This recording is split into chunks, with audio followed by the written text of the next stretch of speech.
Welcome back to the Leaner You podcast. This is going to be a big one. This is episode 50, first of all. Wow, 50 episodes, our coach. That's crazy. And we wanted to do something special for episode 50. And we thought, okay, why don't we just literally, in one episode, tell people like exactly what to do to lose weight and keep it off long term.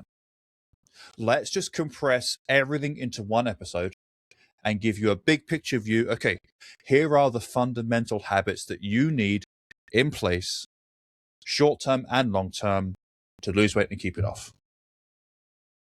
Okay, I feel like for a lot of people listen to this, it's maybe the first time they've listened to the podcast. So if that's you, welcome. Thanks for listening. In case you don't know who I am Daniel. I've been a coach. This is my 10th year being a coach this year. I mostly help, as you do, coach, especially on this podcast. We help mums over 40, especially busy working mums over 40, lose weight and keep it off. That's what we do in our coaching service. And the way that I got into helping mums was, I guess, sharing their experience in a way. So throughout my 20s, I was trying to figure out weight loss. I was yo-yoing up and down, trying every diet out there, trying to figure out how to actually lose this weight because, by towards the end of my university days, I was not in good shape. I was like 30 to 40 pounds overweight, never ate healthy food, smoked 40 cigarettes a day at one point. I was not in good shape. And I tried everything. Keto, intermittent fasting, HIIT workouts. I mean, you name it, I've almost certainly tried it. And it took my 20s, also educating myself as a personal trainer, as a nutrition coach, to finally understand, okay, here is what works for somebody like me, who has been trapped in that all or nothing mindset, who's struggled for a long time, would lose weight quickly only to then regain it. Here is what works for somebody like me. And it just so happens that this also applies especially to mums over 40, which we're going to go into why in a second. Before we do though, coach, who are you? So my name is Santo. I've been coaching for the last 16 years, I think this is, so quite a while. Got into coaching because I wanted to do more. It was always about more for me. So my background initially that got me into fitness was being a competitive amateur boxer. I fought, over 40 times. And the reason why I work with high performing entrepreneurs, because that's more my niche in terms of the people I work with, is like yourself, it's me helping a younger version of myself, always doing more, always trying to get the most out of everything. How do we dial in and lock in so we can get the results we want to without having to sacrifice all the other things that life gives us too? So when I was younger, there's my school degree. When I was in my bachelor, trying to get my kinesiology degree, there was competition, there was girlfriends and relationships, there was friendships, there was family as well. And trying to juggle all those things, it kind of all fell apart at one point. And I figured, okay, there has to be a better way to do this. And yeah, being able to figure that out for myself and for the clients around me who are also, like I mentioned, high performing entrepreneurs, without sacrificing their body, right? We can give up a lot of our health for the sake of performance. And that doesn't necessarily need to be the case. There's a way to integrate things so you can still have the results long term that are sustainable while still doing all the things that you want to do. So coming up with that sort of approach for myself is one that resonates and works with a lot of the people that I work with too, including busy moms over 40, because we know that moms wear capes, they are superheroine and have, all kinds of things to do in a day on top of being present moms. So Yeah, this tends to work totally, with them coach. as well. Yeah. And by the way, in case you're thinking, okay, what do you two guys know about like being a mom? Well, I mean, that's fair. Neither of us will ever be a mom, right? Because we're both guys, first of all. I am a dad though. I am 40. I am married. I have my own business. I have a dog. I do have similar kinds of responsibilities that the people listening to this almost certainly do. And coach, I mean, you don't have kids yet. You're not married. Mhm. And you also have lots of experience helping this particular kind of person. You don't have to Yeah. be that kind of person to be able to help them. Yeah. And on top of that, you know, at the end of the day, we're humans who have similar experiences that tend to cross pollinate in terms of what we're trying to pursue. So helping people get into the right mindset for that, hearing, understanding, relaying back to them what I'm hearing from them, and just helping them come up with a collaborative plan to make sure that it fits their lifestyle as well. Exactly, coach. Yeah. So, coach, what are some of the obvious reasons that a mom over 40 might find it tricky to lose weight and keep it off long term? One thing that we mentioned earlier, right? Like moms do everything. Moms hold down the house. Moms pick up the kids, help tend to the kid. There's obviously things that moms can only do in terms of, you know, when babies are first born, etc. And there's also a career that they tend to pursue as well, even if they don't. You know, being at home as a mom is a ton of work. With that, there comes less sleep, more stress, you name it. It's a tall order for anybody to take on. Yeah, exactly. Well said, coach. Yeah. There's also like thinking about being over 40. Like, when were people in their 40s born? You know, like late 70s into the 1980s, and therefore grew up in the 1990s, the era when diet culture was at its absolute worst. And that was the era of extremes, of the all or nothing, of just focus on being skinny. And a lot of the people that we work with still have that kind of mindset because it just became so deeply embedded in their formative years. And the problem is that diet culture, that way of thinking, it lends itself to this extreme all or nothing approach to trying to lose weight, which, if you are listening to this, you are either stuck there and can't get results because of that, or maybe you are in the process of working through it and trying to eliminate that old way of thinking. So doing the extreme things like 1200 calories, like working out every single day for hours, if you can be consistent with that, I mean, yeah, you're going to lose weight, but how are you going to maintain that? Like, what's the plan for long-term weight maintenance? As you often say, coach, most people don't have a weight loss problem. They have a weight maintenance problem.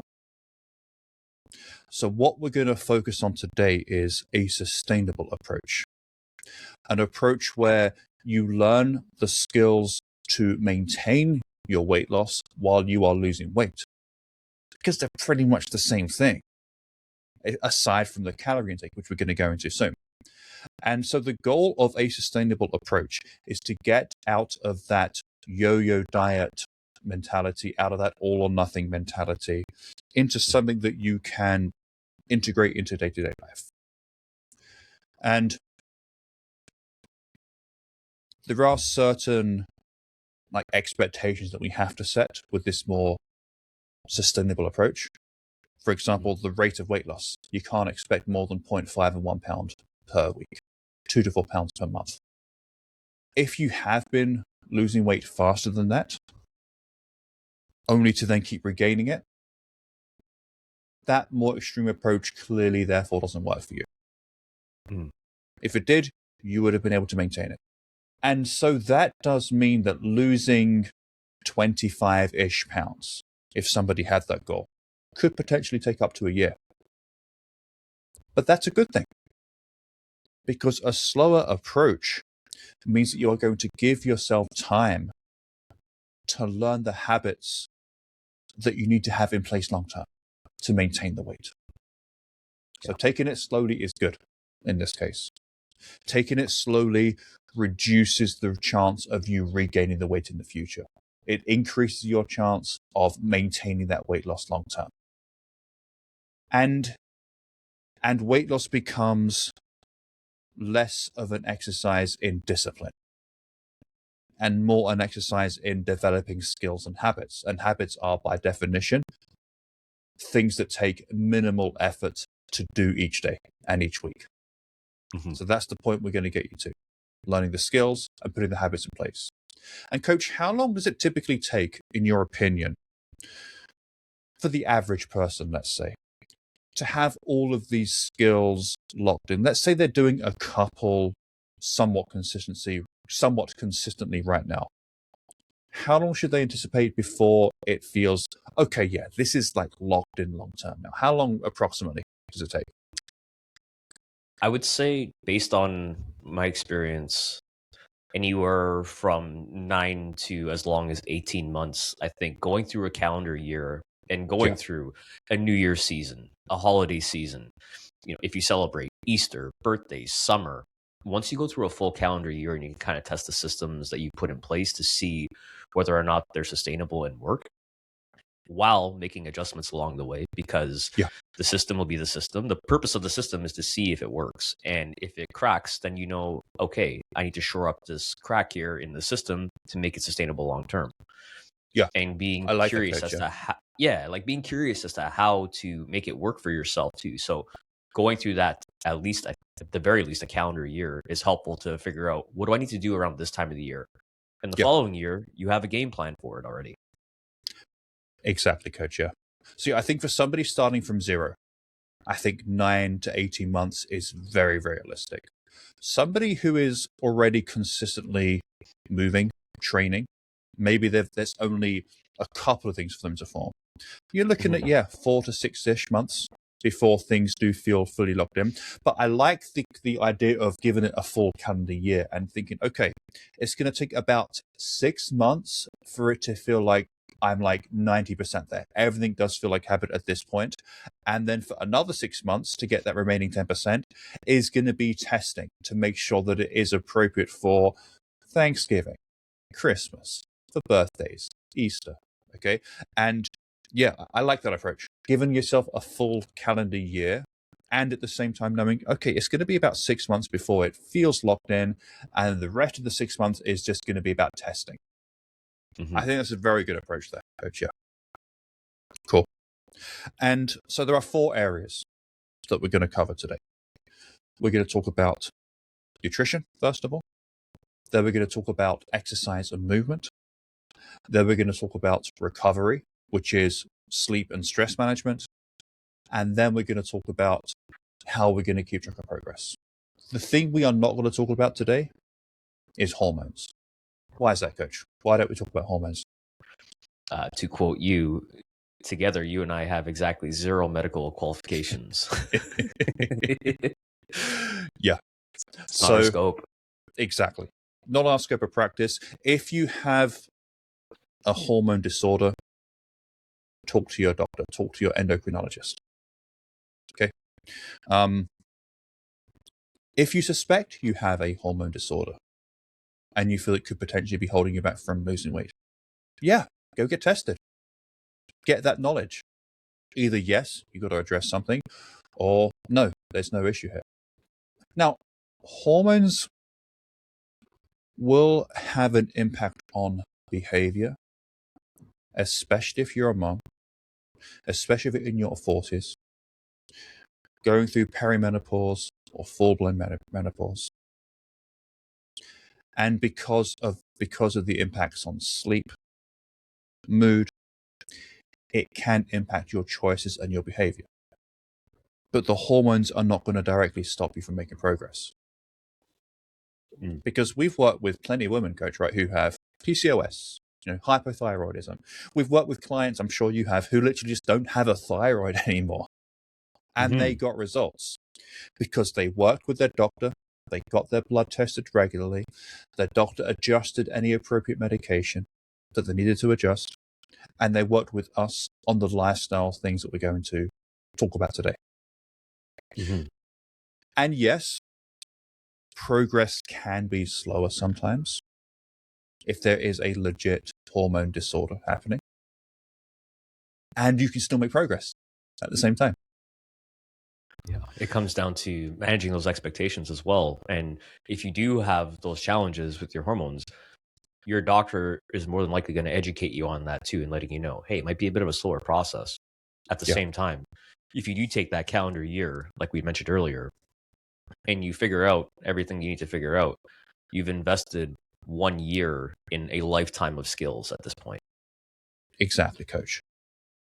So take action, take ownership, and stop blaming hormones. Okay. So let's talk about nutrition. And so the first thing and the most important thing for weight loss to happen, and we're going to be using the phrases weight loss and fat loss kind of interchangeably on this episode. The most important thing for weight loss to happen is that you are in a calorie deficit, that you are consuming fewer calories than you are burning each day. Anybody who says they lost weight without a calorie deficit was in a calorie deficit. It's the only way to lose fat, to lose weight. And anybody who says a calorie deficit just didn't work for them, they either weren't in a calorie deficit or they didn't give it long enough. I should have actually tried. And to clarify, coach, are calories the only thing that matter for weight loss? It's a very, we said we weren't going to go into this. They are a facet of the equation. I'll say that. Yeah. I would argue that they are the most important facet of the equation, because without a calorie deficit, literally there will be no weight loss. You can have the perfect habits in place around exercise and sleep and stress and protein intake and a healthy diet. If you are not in a calorie deficit, though, you are not going to lose any weight. So calories are therefore not the only thing that matter. Yes. I would argue, though, that they are the most important thing. One example that came to mind when you're mentioning this just now is this idea of, but I eat clean. Yes. Yeah. You can still eat in a calorie surplus, even though you're eating clean, whatever that translates to for whoever's listening. So cool. There's that too. Totally. Yeah, exactly. Now with our clients, right, we calculate the calories, the calorie requirements for weight loss using all kinds of calculators, formulas and stuff that we have access to. I would say that for the average person, a simple way of calculating how many calories you need to consume in order to lose weight is to take your target weight in pounds. So if you weigh yourself in kilos, convert to pounds first. If you don't know how, Google it. Take your target weight in pounds, multiply that number by 12, and eat within 100 calories either side of that number.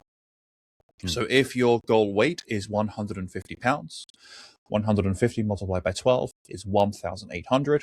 So aim for 1,700 to 1,900 calories per day. Very simple calculation. Coach, what do you think about that calculation, target weight in pounds times 12? I'm going to answer your question with another question. Why the range? I'm sure people are curious. I like that question.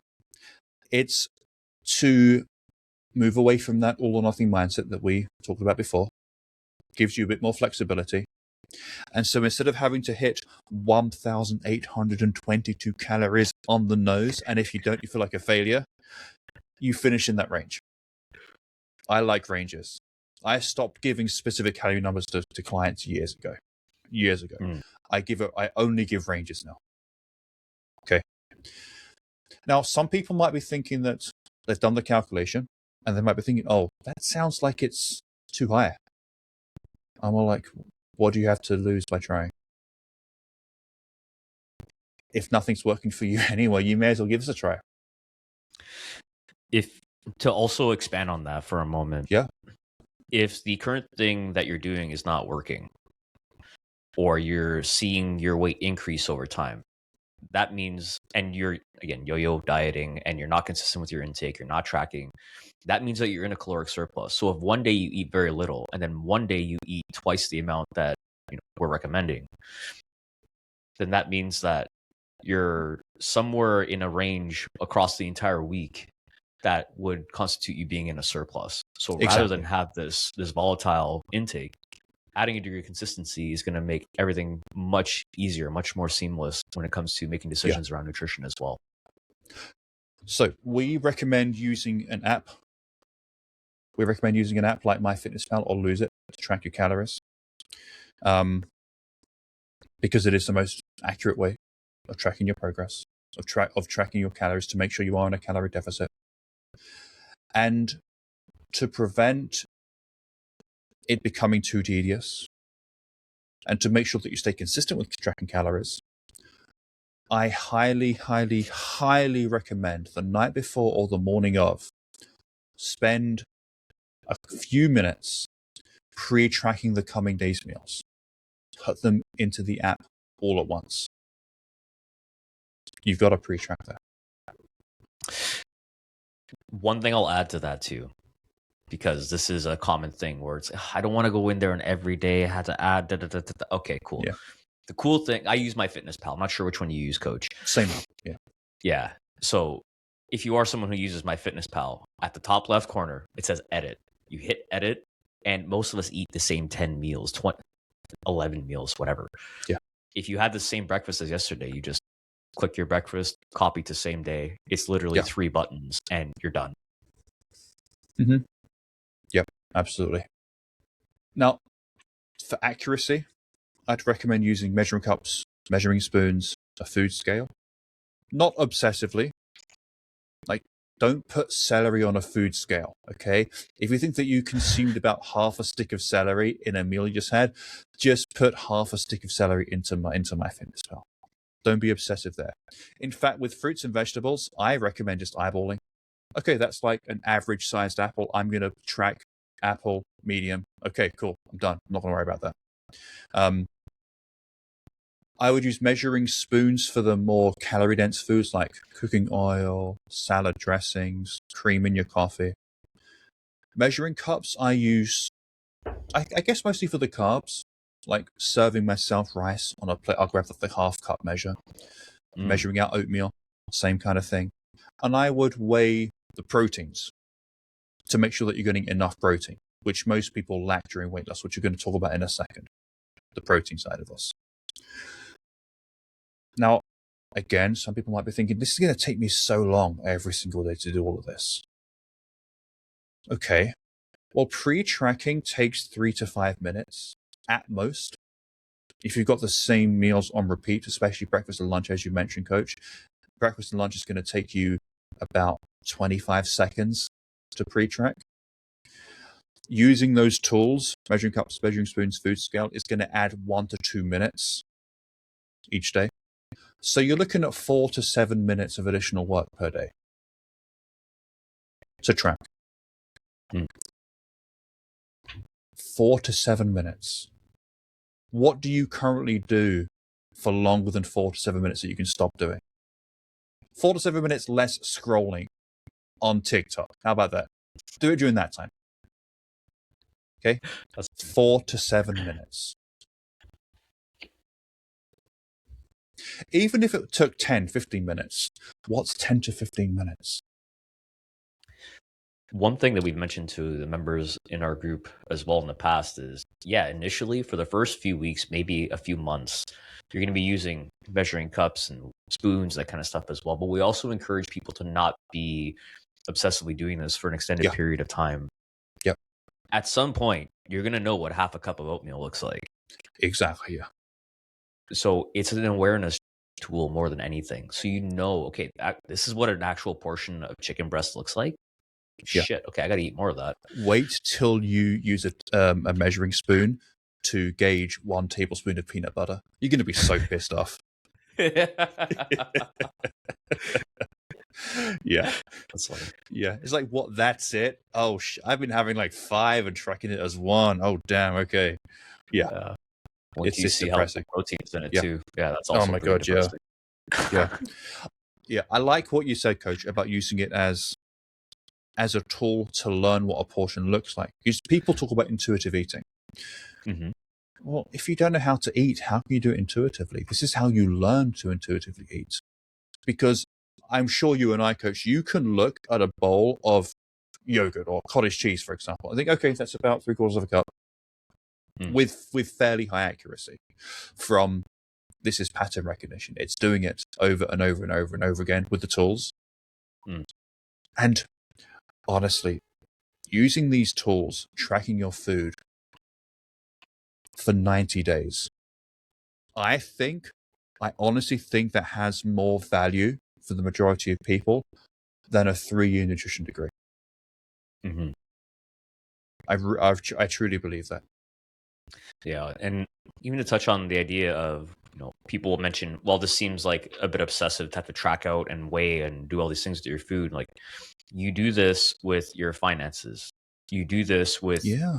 so many other areas of your life. It's responsible eating at the end of the day. Yeah. You track your spending. Why can't you track this? You track your sleep with your Apple Watch. You track your steps with your Apple Watch. You're tracking so many things. At the same time, I get that tracking another thing can feel, a little bit tedious. But that's the work, right? It's the work, Welcome and it's to the, also as you say, I've heard you say before, Coach, like, welcome to the game. yeah. And listen, if welcome to the game, and if you're not doing this and you're not happy with the current state you're in, then you're losing the game at the moment. Yeah. So you have the power to change that, right? And Yeah. when you give yourself that knowledge, then okay, now you can start to gain control around it too. We mention this to our members all the time as well. This isn't a circumstance of do all the things, track all the things right away. We staircase the habits and steps that you have to take over time here. This doesn't change everything all at once. Yeah. Right. And if you can track it, you can change it. If you, like the saying is, awareness won't solve your problem, but you can't solve a problem you're not aware of. So if you can get that kind of insight as to what your nutrition is doing, then you have so much more control and power and ease around being able to see the goals that you want to have. Absolutely. Well said, Coach. A common question that comes up with the formula target weight in pounds times 12 is, how do I choose a goal weight? Like, do I have to choose a number and then I've got to weigh that? Well, no. You're just going to use that number for the purposes of the calculation. So just pick a number that is less than your current weight and is in the healthy weight range for your height, your gender, your age, etc. You can find that information again on Google. Just type in like healthy weight range tables. Like, just type that into Google and see what you can see. See what you can find. It's only used for the calculation. You do not have to get to that weight. If you get 5, 10, 15, however many pounds above that weight, and you think, you know what? I like this. I like how I look. I like how clothes are fitting. I'm going to stop now. Cool. That's completely fine. You are just using a number for a calculation. There's no reason why you can only stop when you get to that number. Stop whenever you feel good. Another couple of things that people ask about is exercise calories. Like some apps, I think MyFitnessPal does, unless you have this setting turned off. If it sees that you've been working out, going for walks, etc., it will add exercise calories to your total for the day. Don't do that. Don't add any exercise calories. The formula assumes you are getting a certain level of activity that we're going to go into later on in this podcast. So it's taking exercise calories into account already. You don't need to add anything else on. Let's talk about protein. So, Coach, why is protein so important? Why is it so important to eat more protein while you are losing weight? Well, protein is a macronutrient that has to do with recovery, muscle building. It keeps you fuller longer. It happens to be the macronutrient that requires the most energy to burn. So there's that component as well. It's going to help with managing hormones that we mentioned earlier as well. There is so many benefits to it that we can go into an entire podcast episode on protein if you really want to. But there's just a countless number of benefits to having protein, from all the things I mentioned: improving recovery, which is also going to include sleep, your performance in the gym, your strength metrics. It's going to be the main macronutrient when it comes to recovery and just seeing that strength improvement. Well said, Coach. Yeah, I agreed with you there. Yeah. And again, we give a range here for protein. It's a pretty wide range. And the way that we calculate this is we use that target weight number to calculate it. We take that number and we multiply it by 0.7. And then we take it and we multiply it by 1. And that's the range. So somebody who has a goal weight of 150 pounds, 150 multiplied by 0.7 is 105. I did the math before. Okay, I'm not really good at math, like in my head. So 105, 150 times 1 is 150. So for somebody whose goal weight is 150 pounds, they should aim for between 105 and 150 grams of protein per day. And so essentially you're going to aim for a decent serving of protein at every meal. Okay. What do you constitute a decent serving, Coach? I like to use my palm as a gauge of a decent serving, like 1 to 2 palms worth of protein. Nice. Yeah. And people often say, well, okay, well, that's crazy. How do I eat more protein? I'm tracked and I realize I'm hitting like 35 grams of protein per day. Here's a very simple way of doing it. Open up your tracking that you did today. Copy and paste all the meals into tomorrow. Now you're going to view this as a math problem. You're going to increase the serving size of all of your high protein foods until you hit protein. Then you're going to decrease the serving size of everything else until you hit the calorie range. If all you are left with is basically protein and some 1 or 2 green vegetables, you're not focusing on lean proteins. So sources of food that are high in protein and fairly low in calorie. So an egg would not be a lean protein. It's a good source of protein, but most of the calories in an egg come from fat. So in a typical egg, I believe there is about between 5 and 6 grams of protein, and there's also 5 or 6 grams of fat. So it is not a lean protein. Not to say that fat is bad, but again, we're trying to hit calories and protein. So to hit 30 grams of protein, you have to have like 6 eggs, which is fairly high in calorie because of all the fat. So you could instead, for example, have 1 or 2 eggs and use some egg whites, which are essentially pure protein. You can focus on foods like cottage cheese and Greek yogurt. Fish, especially white fish, is very high in protein, low in calorie. Chicken breast over chicken thigh. Buying extra lean ground beef at the grocery store instead of the medium. All these kinds of things can help you bump up the protein. Go onto Google, list of lean proteins, and you'll find a bunch. You can also have a conversation with an AI and say, hey, these are the kinds of foods that I like. What kinds of lean proteins would I therefore quite enjoy eating? Get some ideas there. Mm-hmm. So view this as a math problem. And if all you are left with is basically protein and, a piece of fruit each day, you're probably not focusing on the lean proteins. Protein powder is a cheat code here, by the way. I'm not going to go into which brand to use, just protein powder in general, whatever one you enjoy the taste of, etc. That's a cheat code for protein, because 1 scoop, depending on what you're getting, is anywhere between 15 and 25 grams of protein. Mm-hmm. And then the only other macro to kind of slightly pay attention to is fat, because you do need to make sure that at least 20% of your day's calories do come from fat, just for general health reasons. But 99 out of 100 people will hit that without making any kind of attempt. Just through their natural food choices, they'll hit 20%. Now, you don't have to hit 20% exactly. You have to hit at least 20%. Again, for general health. So most this of the time, means... Go ahead, Coach. Yeah. Sorry. So most of the time, if you're hitting your protein goals, chances are you've also hit your fat goals. Even the lean choices of protein are going to have some fat in it. And with that, lean doesn't mean non-fat. It means lower fat. Yeah. Exactly. Yeah. Cool.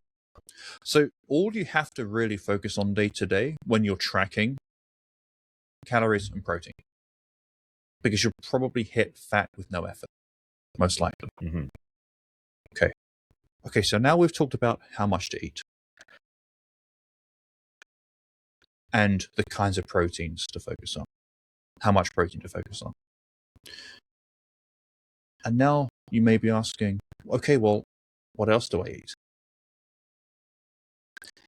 And it's going to be really important, again, for moving away from that all or nothing extreme approach, is that we begin to follow the 80-20 guideline. So that means at least 80% of your day's calories should come from minimally processed nutritious foods. Up to 20% can and should come from less nutritious, more processed foods. What did I you said say? should. Sorry, coach.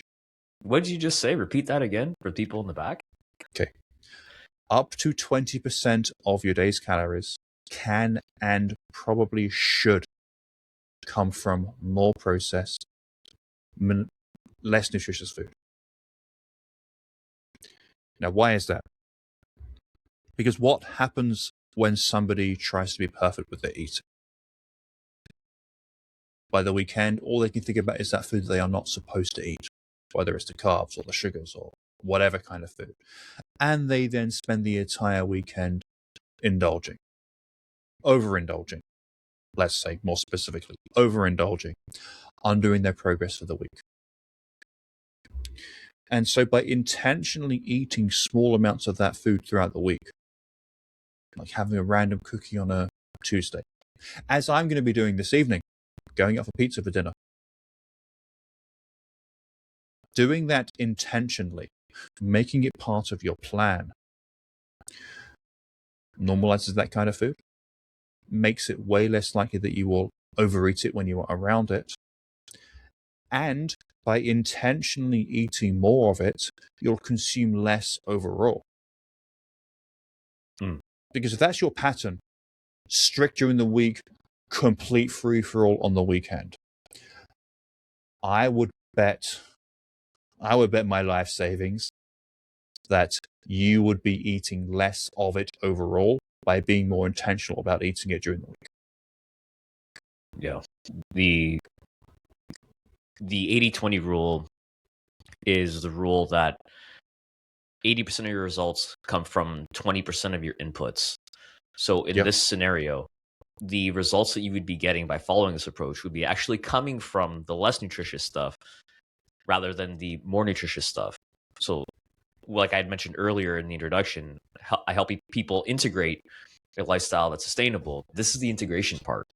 Because you know that you can still have it, it makes it less likely that you're going to overindulge in it. And people might be thinking, how is that even possible? And we had spoken earlier about, the weekly time frame on your nutrition scale rather than the daily inputs. Exactly, coach. Yeah. So we're moving away from this cheat day mentality. Mm-hmm. We're going to an approach where you are intentionally eating this kind of food. You're making it part of the plan. There's no good food or bad food. It is just food. Some of it is more nutritious. Both. Some of it, exactly. And that is so important if you have kids. You do not want to give your kids the same issues that you have had, that you are working through. You do not want your kids to form this kind of mentality because they're going to be in the same place that you have found yourself over the years. Mm-hmm. So I've got 2 daughters. I want my daughters to see me eating lots of fruits and vegetables and proteins and salads and enjoying that kind of food, and also enjoying pizza and ice cream with control, making it part of the plan. There's a comedian in the UK, I can't remember his name right now, but I remember him telling a story about how his parents banned sugar in the house when he was a kid. Guess what happened when he left home to go to university at age 18? He spent 4 years just eating sugar and gained a shit ton of weight. He was finally allowed to have it. You mentioned this on one of the podcasts where I had said something about how kids do what they see, not what you tell them to do. Oh, and yeah. you said, yeah. So if you can set the example, right, it's going to make it a lot easier for your kid to follow suit in that sense as well. Not only that, the people I work with that have kids that do this, when their kids see them doing something that doesn't align with them, their kids will call. Kids are the most honest. They have no filter. Like, hey, Dad, you said that, you're going to have one serve. How come you're going back for more? What, why are you having two? What happened? And you're like, oh shit. Yeah, you know what? You're right. You're right. Yeah. So they help keep you accountable too. Yeah, exactly. So if you want your kids to have a healthy relationship with food and exercise, you have to first. And it's obviously not a guarantee that they will. There's all kinds of other external factors that are in play here, especially in the age of social media. They're friends, right? But you are giving them the best possible chance if you can fix your own relationship first. Even in those circumstances in which maybe they're with their friends or they want to try something different, if you can, like we had mentioned earlier, explain the difference between overindulgence or demonstrate the difference between overindulgence and integration and enjoying it to a way that's responsible, the likelihood of overindulgence becomes less. Because now there's a responsibility around it. Well, yeah, I enjoyed it. I tried it. I'm good. Yeah. And speaking of indulgence and integration, I think once a week, maybe even twice a week, as needed, increase your calories. Go up to maintenance, which is going to be between 300 and 500 calories more than the calculation that you did before. Use it for family pizza night or for date night, where you want to be able to eat more. Because pizza, going out for dinner, restaurant food is just more calorie dense. It's going to be hard to hit your calories even with planning. So give yourself an extra 300 to 500 calories and keep those extra calories for a meal if you want to. Or you can spread them out throughout the course of the entire day, whatever you prefer doing. I know that for me, I actually started a mini fat loss phase last week. I'm going to go to maintenance when I go out for pizza tonight. Mm-hmm. So I don't have to stress about staying in a calorie deficit. You had said that I often iterate to other people as well. Is the difference between weight loss and weight maintenance is often 500 calories. Yeah. So another reason to do this once a week or so, right? You get to practice what maintenance feels like. You learn intuitively through repetition what it feels like. And yeah, you're going to have to estimate the calories at those meals. But as long as you're only estimating a couple of meals per week and you're being accurate at your other 19 meals each week, your accuracy the rest of the time is going to more than make up for any inaccuracy there. And even if you tie it back to the 80-20 rule, one day out of the 7 is still going to be, I think, like 85%. Yeah. So you're more than in that range. Yeah. Even if you go into a small surplus on that day because you underestimated, okay, cool. Well, the other 6 days, you were in a net deficit for the week of 3,000, 500 calorie deficit multiplied by 6 days, 3,000. And even if you went over by 500, you went up to maintenance plus 500. Well, we just deduct 500 from that net deficit for the week. Your net deficit is still 2,500 calories for the week, which means you'll still have lost 0.6-ish pounds of body fat for the week. You do that for a year, you're gonna be in a good spot. So that's nutrition. That's part 1. Part 2, workouts and movement. So we mentioned earlier on, right, that the calorie calculation that we made, target weight in pounds times 12, assumes a certain level of movement, of activity. And coach, for me, that level of activity is somewhere between 2 and 4 workouts per week and 7 to 10,000 steps per day. How do you feel about that kind of activity level for that calculation? Yeah, I think like we'd mentioned above, when we put things in ranges, it gives you guidelines because there's going to be some weeks where you can get 3 workouts. Maybe there's a really good week where you can get 4 in, or there's a week where things are really busy and you got to get 2. So when you have a minimum of 2, I think it's a really good place to maintain your strength. It gives you an opportunity to get 2 exposures in a week. And even from the perspective of, okay, that's structured workout. When we talk about movement for 7 to 10,000 steps a day, the 7 to 10,000 steps isn't just going to be for the sake of movement. That's also going to facilitate recovery for those workouts as well. If you've ever heard the phrase active recovery, that's what that means. Yeah. And if you're someone who's just starting, steps is going to be plenty of movement for you too. If you currently are getting, you know, 3,000 steps a day, 5,000 steps a day, 7,000 might also just be a lot to start at. Maybe you need to start a bit lower, and that's totally okay Totally. too.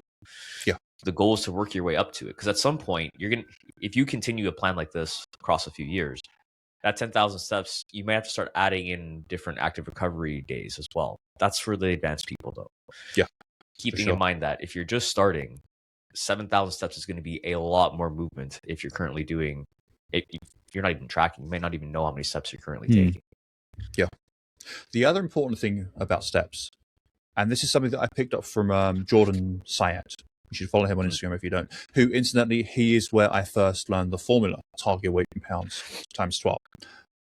Another thing that he said is if the calorie deficit is the most important thing for weight loss, the most important thing for long-term weight maintenance is getting your steps, those 7 to 10,000 steps, because they do burn a shit ton of calories.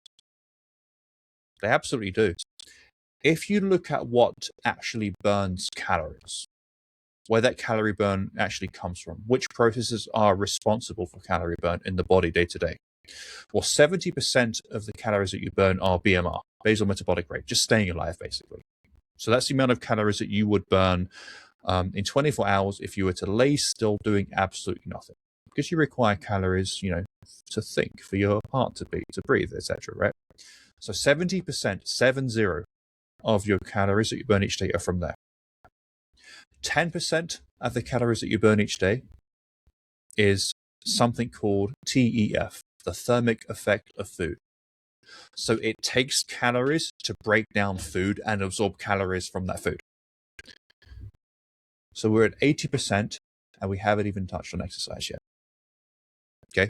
15% of the calories that you burn each day are from NEAT, non-exercise activity thermogenesis, which basically means low-level movement like steps, like doing the chores around the house, running errands. That's 15%. So think about the steps that you get, the 7 to 10,000 steps per day, being responsible for around 15% of the calories that you burn. That leaves only 5% of the calories that you burn in a day are from if you do an actual workout. And of course, we don't just get steps because they burn calories. It's great for stress management, which is another area that we're going to come on to later. It's great for long-term health. We know that the more steps you get, the better your long-term health outcomes are. Generally speaking, of course. So there's lots and lots of reasons to get plenty of steps. How do you get your steps, Coach? Especially when it's winter and maybe it's just too damn cold to get outside. I fortunately have the luxury of being in a city that has the largest underground path. So I go underground with, I usually say, I go underground with the sewer people, and I walk around underground to get my steps. However, if I have a very busy workday, I use a walking pad that I purchased so I can work and walk at the same time, and just not walking for the purpose of trying to get my heart rate up, but just to stay moving as well. And it seems to be helpful in terms of coming up with good ideas as well, and just keep things moving throughout the body. Yeah. I walk at maybe half my regular speed when I'm using my walking pad at my desk. And it's one of the best investments I've made for the return I get on the relatively low cost. I mean, I think I paid 150 Canadian for my one. Nice. In the US, you can get them for like $100, 120 maybe. And a treadmill could easily be over $1,000. Easily. In fact, you probably want to spend more than $1,000 to make sure you get a good quality one. But a walking pad, yeah, like 150 Canadian, which it's not nothing, but it's way more affordable. And if you were to look at what you spend your money on each week and each month, I mean, I'm sure you can work out how to at least save up for one. Now, if money is an issue and you know that you just can't afford that, okay, that's fair. Walk around inside your house. Walk on the spot.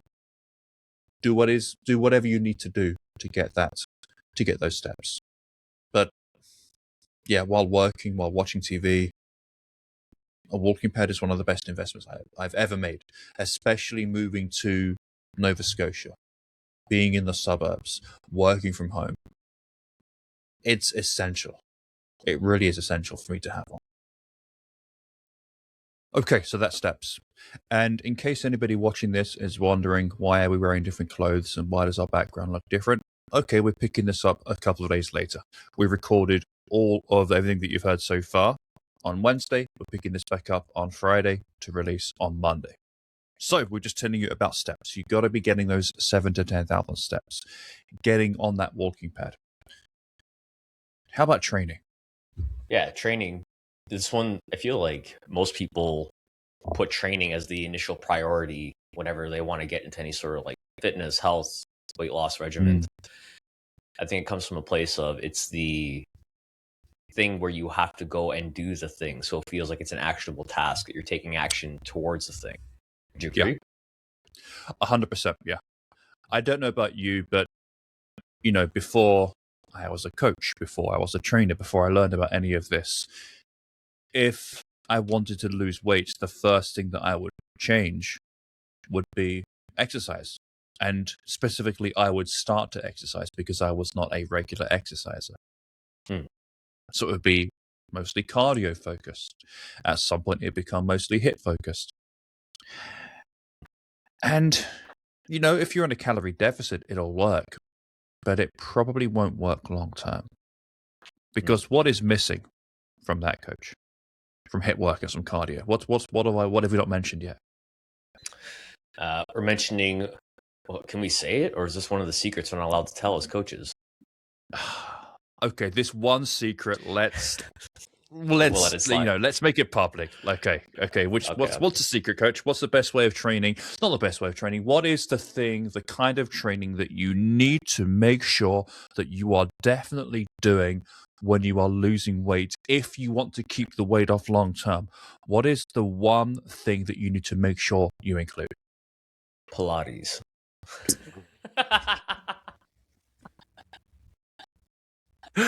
Oh dear! Just to be clear, we're not laughing at Pilates. Pilates is good. Pilates is a hard workout. Okay, but what is it not, coach? What do we need to be doing? It's not strength training, and I apologize. You're catching me only one coffee deep for the day, so I'm only like moderately delusional. It's strength training. It's strength training. Yeah. Okay. So we need to be strength training. Yeah, we need to be strength training while we are losing weight, losing fat, whatever you want to say. Because we want to lose fat. Right? Because weight loss is a very broad term. You can lose a few pounds overnight if you are dehydrated, but it's just water weight. Yeah. If you lose weight without strength training, yeah, you will lose fat and you will lose muscle. Yeah. Which means that you will essentially look like a deflated version of how you currently look once you have lost fat. Now, if that's your goal, if you don't have any specific aesthetic goals, okay, that's totally fine. Not a problem. You are going to lose muscle, though, which means you'll lose strength. And strength is one of the most important things for independence long term. So yeah, maybe you don't care about losing muscle now, but you're gonna at some point. Yeah. And it can be challenging to manage that. Just to touch slightly on nutrition on this part 2 is strength training and just training in general. The more you move, the more energy you're going to expend, the more calories you're going to burn. So the more you're going to want to eat because your body has a deficit now of energy.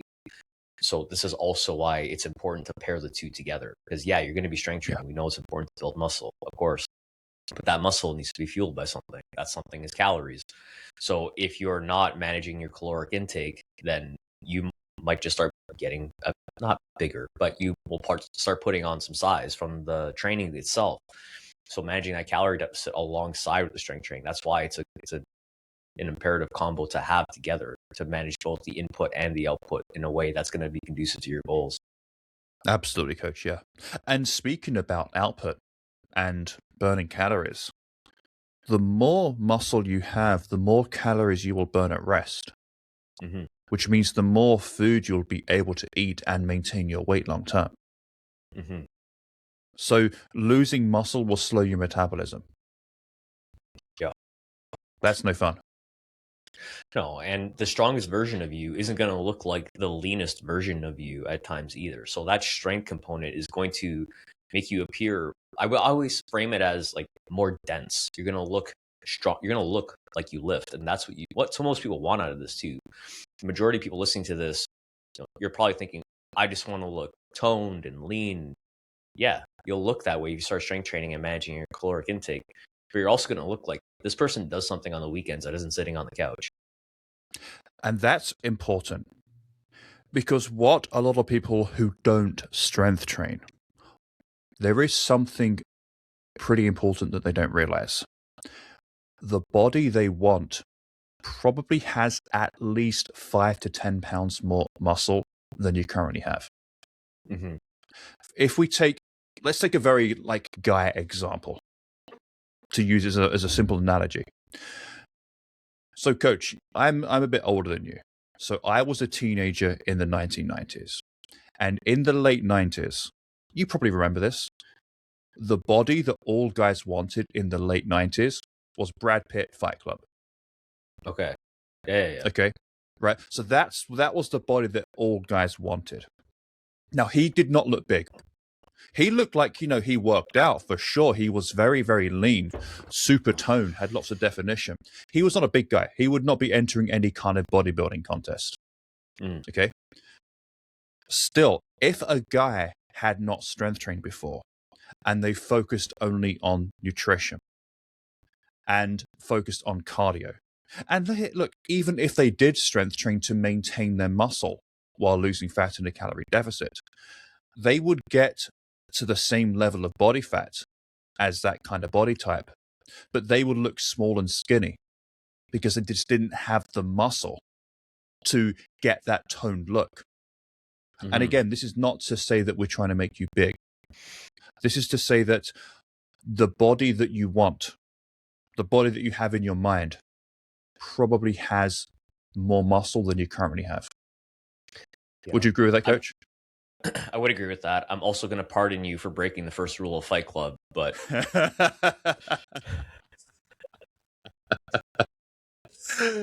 man, we should record more episodes at this time of the morning. Okay, I like this, dude. Yeah.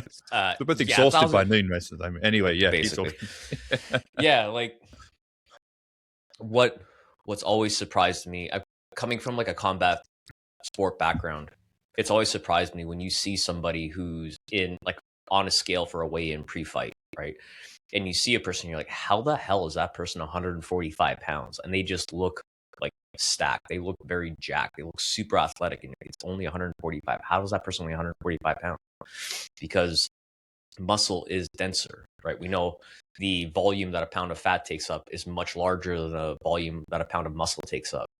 So the look that you're trying to achieve, yeah, we don't want to get huge and big. We say this all the time. Guys who want to get big don't get big. So the likelihood that you're going to get big is much less than you think it is. The amount of weight you need to lift, sleep you need to get, nutrition you need to have, the amount for someone to actually put on size to significant difference or be able to see a significant difference visually it's a lot of work.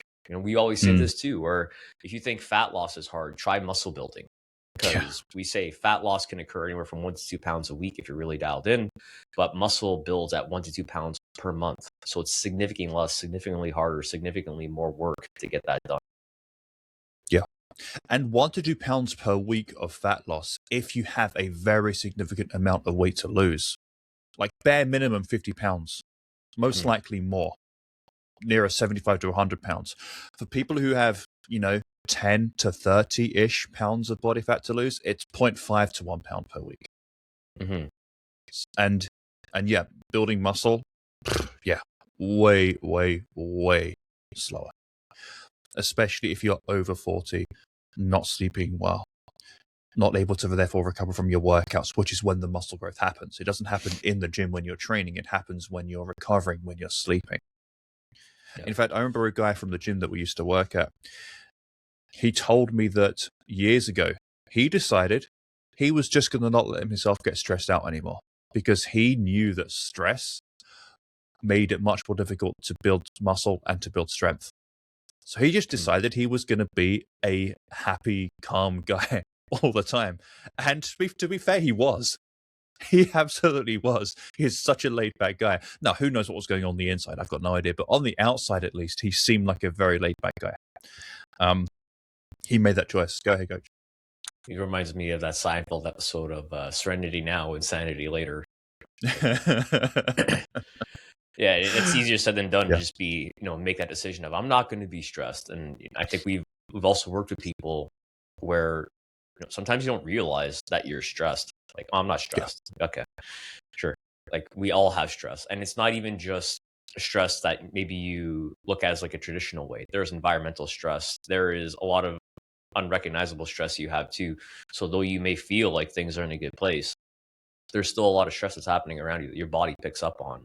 Right. So putting yourself in a place to manage that stress through things like you mentioned, using tools like planning, using tools like breath work. We're going to come back to stress later on, Coach. Yeah. We'll circle back to it. Yeah. But just to like touch on all that for a moment for this conversation. Yeah, totally.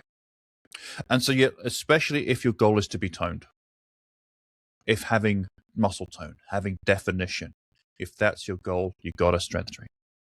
Because looking lean, toned, defined, whatever word you'd like to use, there are two parts to it, right, Coach? There's reducing body fat, and then there's also building muscle so that your limbs torso has that shape, right? Because that's what makes somebody look like they have muscle at rest. Like my wife calls it resting muscle. When they're not flexing, but you see, oh, okay, I see like the outline of a bicep and a tricep and shoulders, and they're just sitting there not even flexing. Yeah, or like you can see like how vascular you are, for example. Totally. Yeah, you need muscle for that. Yeah. So, Coach, going to classes and, those group fitness classes where there's somebody at the front of the room and they're shouting at you and there's loud music playing and you're really sweating a lot and you're holding like 5, 10, 15-pound dumbbells. Is that strength training? Not by definition. Cool. Yeah. Why is that? By definition. By definition, why not? And also, let's just say, first of all, because I don't want people to feel bad, listen to this, who are going to those classes, it's a very healthy habit. It's fucking great that you are doing that. Do not stop because we are saying that it's technically not strength training. We're going to talk over the next few minutes why not, and how to still incorporate the kind of training that you are doing if you enjoy doing it, for sure. At the same time, we have to acknowledge that it is not strength training. Sorry to chop you there, Coach, but yeah, please go ahead. Why is it not strength training? Strength training is going to be overcoming certain forces that are progressively more challenging. So this is like when we touch on things like progressive overload, for example. You want to be continuously challenging. Define that? Yeah. Progressive overload is continuing to increase the intensity or the challenge of the exercise that you're doing. So that might look like doing an extra rep or two of the same exercise you've done the week before, the week even before that, or doing the same number of reps, but using a heavier weight. So essentially accumulating more volume overall. So your total volume is your sets times your reps times the amount of weight that you moved, for example. Yeah. So if you did like a very simple approach squat. So go ahead, Coach. Yeah. I was gonna say, like, if you did like a 50-pound goblet squat for 3 sets of 8, that's going to be 24 reps times 50. I don't know what that number is, but that's the amount of volume that you move. So that total volume is the amount that you now have to push more than for the following week to work on increasing the amount of strength that you have for that particular movement. Yeah, exactly. And so that implies if you're doing something more each week, doing the same exercises and the same workouts for at least 4 weeks at a time. Because if you're just changing things up every time you work out, I mean, how are you going to keep track of your progress? How are you going to apply progressive overload? How are you going to do an extra rep next week or use a slightly heavier weight the following week? If you are not recording your workouts, not recording your reps, your weight, how many sets you did, and always changing things up. So I would recommend that you do the same 2 to 4 workouts for around 4 weeks at a time increasing a rep or using a slightly heavier weight each time. The very simple approach that we take, I would say for most of our clients where I coach, is in week 1, we'll have them figure out where they are with the exercise. So let's say they do 3 sets of 10 reps with 50 pounds for a goblet squat. The following week, we'll have them do 3 sets of 11 reps. So that's in week 2. In week 3, 3 sets of 12 reps. And then in week 4, we'll have them slightly increase the weight, so go up to 55 or 60 pounds, and match the reps that they did back in week 1. And so if in week 1, they were doing 3 sets of 10 reps with 50 pounds, in week 4, 3 sets of 10 reps with 60 pounds, we can say that they are objectively stronger now. So that's the simple approach that we take, right? Yeah. I'm not going to, you can dive so far down the progressive overload hole, but yeah, that's the simplest way to just keep things, relatively. We actually basic. Recorded an episode, didn't we, all about strength training? I'll link to it. So link to our strength training episode. Yeah. Yeah. So you're doing things randomly, doing group fitness classes where, I know a lot of people, they tell me, oh, I always use this weight when I go to this class. I always use this weight when I'm doing this exercise. Well, if you're always using this weight, it is therefore not strength training because you are just stuck at the same weight. Again, it's healthy. And at the beginning, when you start off, for anywhere from 1 to 3 months, you will get stronger doing it because you're a beginner. And doing anything will make a beginner stronger. Just taking action and doing something consistently will make a beginner stronger. But at a certain point in time, if you want to increase your strength and change how you look, like change your body composition, how much of you is muscles versus how much of you is fat, get that toned, defined look, you need to strength train. And strength training is, generally speaking, it's a solo sport. I mean, yeah, you can go with a gym buddy and 2 of you can work out together. That's fine.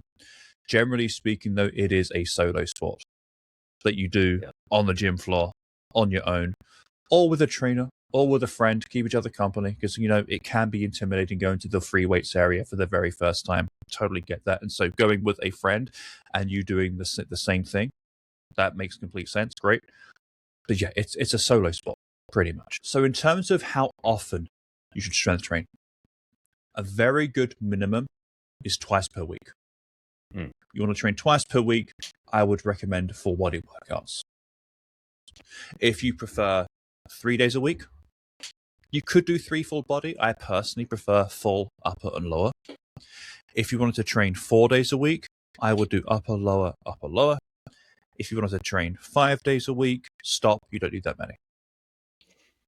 Unless you want to be like a serious bodybuilder, 5 days a week is just unnecessary, specifically in terms of strength training. How do you feel about that kind of frequency, coach? Yeah, I think twice a week is at minimum in terms of like, if you're new to this, you'll see progress with that. That's great. Oh, yeah. If you're someone who's already trained or you have a training history, twice a week would be good maintenance. If you're that person that can get 3 days a week in, I personally still prefer full body over upper or lower splits. Sure. However, whatever you fancy, whatever's going to get you in there and make you feel like, okay, this is something I can stick with. If you were to want to train 4 days, I would take that upper lower approach that you had mentioned. And for 5 days, the only time I would recommend someone doing 5 days is if they don't have enough time to get a significant duration in terms of their workout in, then you're splitting it up across the week. And you'd have written a program for them where you're covering their full body maybe twice over the course of 5 days. Basically, yeah. So this way, it's just a little more time efficient for someone who's time poor. Yeah, we do have 1 or 2 clients for whom we've written literally like 15-minute workouts, right? But to get the full effect of, well, not the full effect, but I guess the compromise is if you only have 15 minutes at a time to train, you've got to train more frequently. There have to be more training days per week. You're trying to clean up the volume, like we were mentioning about progressive overload. Yeah. Cool.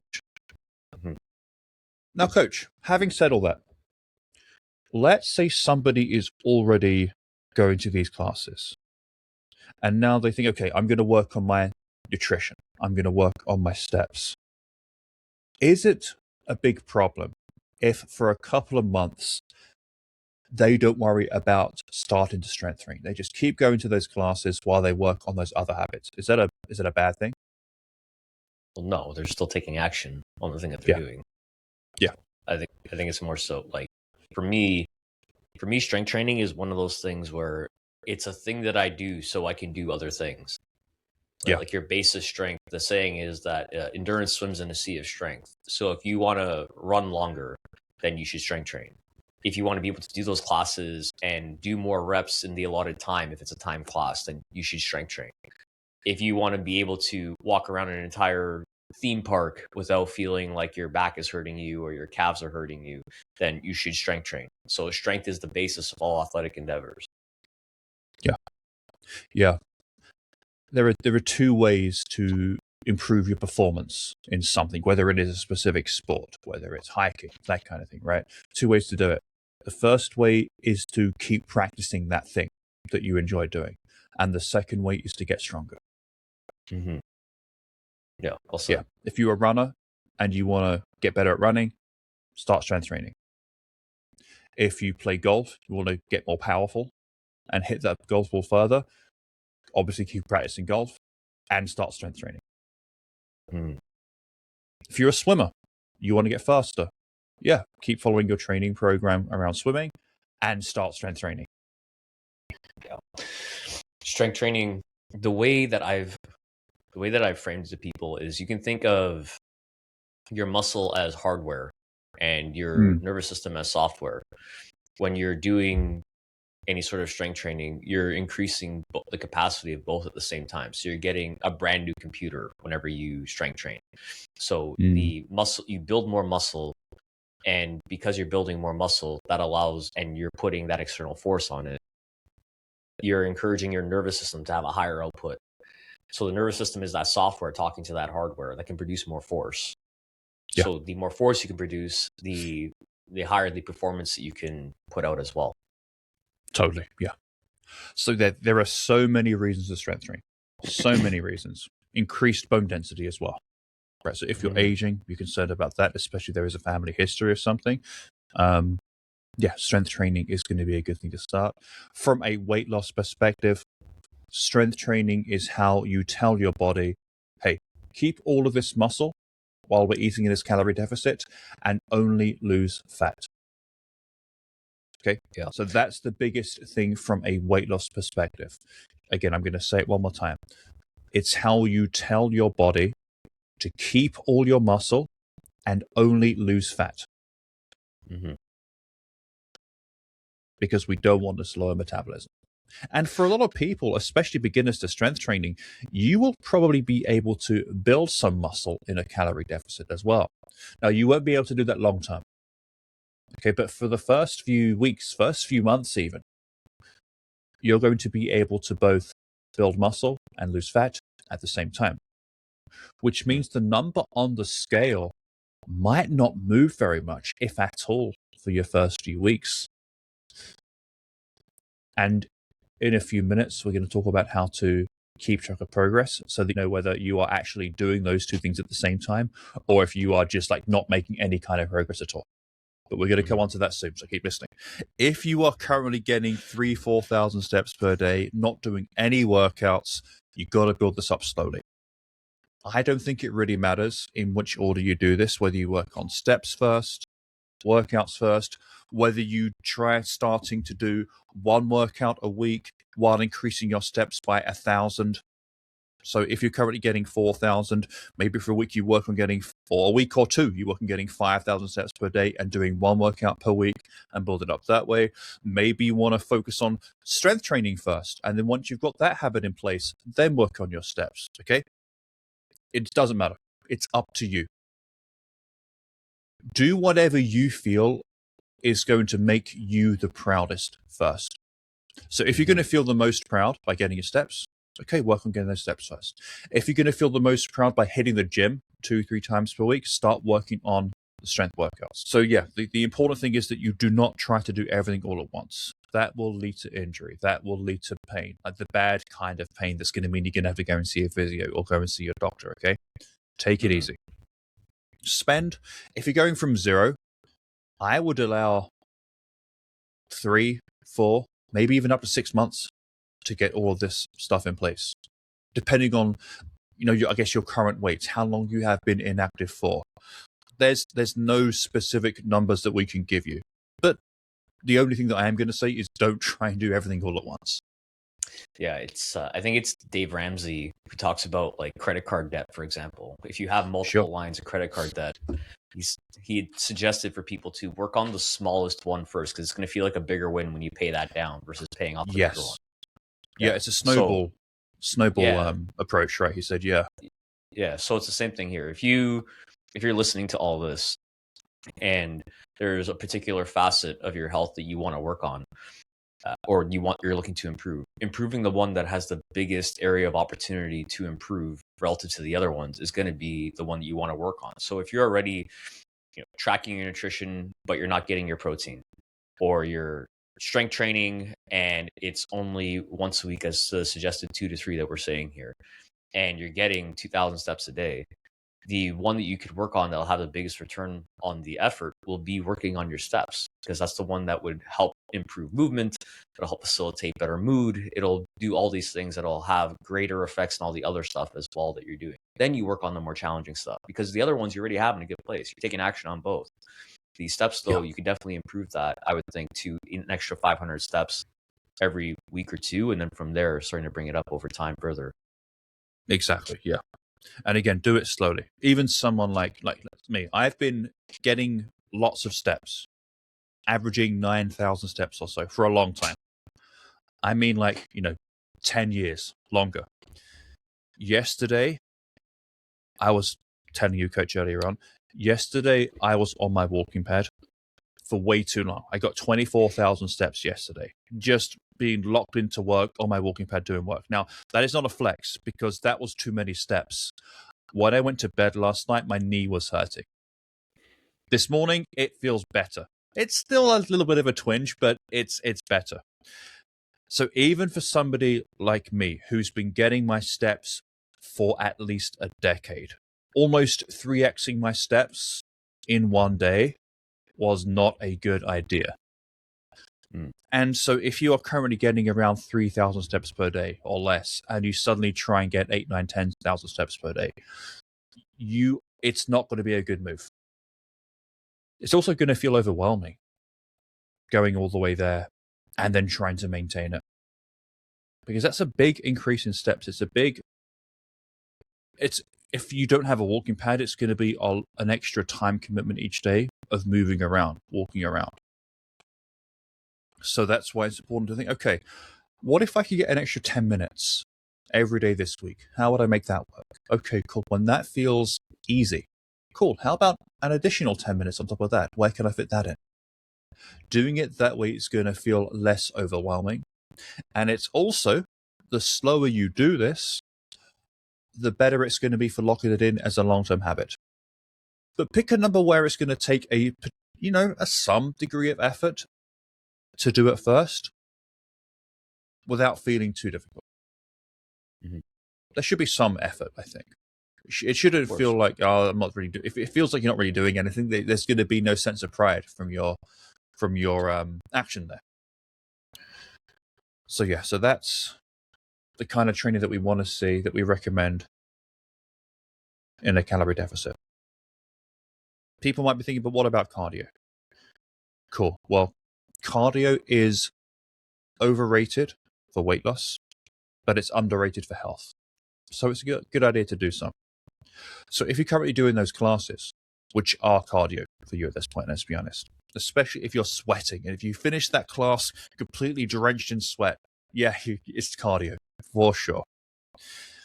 You could continue doing that once or twice per week, and then add in some strength training once or twice per week. You could do that. You could start to walk a little bit more briskly when you're outside. At the end or the beginning of your strength workouts, at the gym, you could get on the exercise bike or the elliptical or walk on an incline treadmill or whatever it is that you enjoy doing to get some cardio in. But do cardio because it's good for your heart and it's good for your lungs and it's good for your long-term health and for your short-term health too. Let's be honest, right? Doing cardio. Do it for those reasons, not because it burns calories. And also, your Apple Watch, your Fitbit, whatever, however many calories it tells you burned, you didn't. It way overestimates. Same thing with the calorie information on the actual equipment that you are using at the gym. If the treadmill says that you burned 1,000 calories, you didn't. It was nowhere near that. Yeah. Anything else to add there, Coach? I feel like we covered it all. I feel like the majority of people who burn out try to set a pace they can't maintain. Yeah. And because they're setting a pace that they can't maintain, it ends up putting them in a place where they feel like failure. I wrote about this in my newsletter last week. It's called the Red Queen effect. You're familiar with Alice in Wonderland, yeah? Yeah. So there's a part in the movie where Alice is running in circles, and the Queen says, "You see, Alice, now that you've gotten the speed, you need to maintain the speed to just stay in place." So you end up getting to a pace that you can't maintain because you saw a bit of results, and now to maintain those little results that you have achieved, you have to keep up at that same pace just to keep them, rather than being more efficient when you focus on things from a cardio perspective rather than a strength-based perspective. So focusing on that strength will be more helpful, in strength training and building muscle will be more helpful to maintaining those goals rather than just trying to do more cardio to burn calories from that route. When you build more muscle, like we mentioned earlier, you burn more calories at rest. There's more value in having more muscle if you're trying to be efficient in this process rather than just focusing on cardio. Okay, so part 3. For successful weight loss and long-term weight maintenance, focusing on your recovery is extremely important. And when we say recovery, we mean specifically sleep, quantity and quality, and how you're managing stress. Mm-hmm. So, Coach, from a weight loss perspective, why is it important to get enough sleep? What kind of impact can poor sleep have on somebody trying to lose weight? Yeah, sleep is an effective weight loss tool at the end of the day, and most people don't look at it that way. The challenge is that most people think that sleep happens in hours when it doesn't. Sleep actually happens in cycles. Sleep usually happens in 90-minute cycles. You go through REM sleep, which is rapid eye movement. You go through light sleep. You go through deep sleep. And all of these have different characteristics as to how it helps your body recover. Initially, in the first part of the night, this is sick. This is so cool. This shows you how cool the body is. Okay, check this out. So in the initial part of your night's sleep, the first cycle you go through light sleep and you go into deep sleep. Go through light, into REM, and into deep sleep, because deep sleep is where you have the majority of your physical restoration. Now, the reason why we have that there is because the physical restoration is most important. If there's a threat, if there's something wrong, you need your physical body to be able to get out of that space, fight or flight situation. Okay. So your body prioritizes that physical component initially at night. Second, later in the evening, you get more of that REM sleep, that second stage sleep, rapid eye movement. That's going to be more emotional processing. It's going to be helpful for reducing inflammation. So if you're feeling bloated often, chances are you're missing out on the back end of that REM cycle, of that sleep cycle.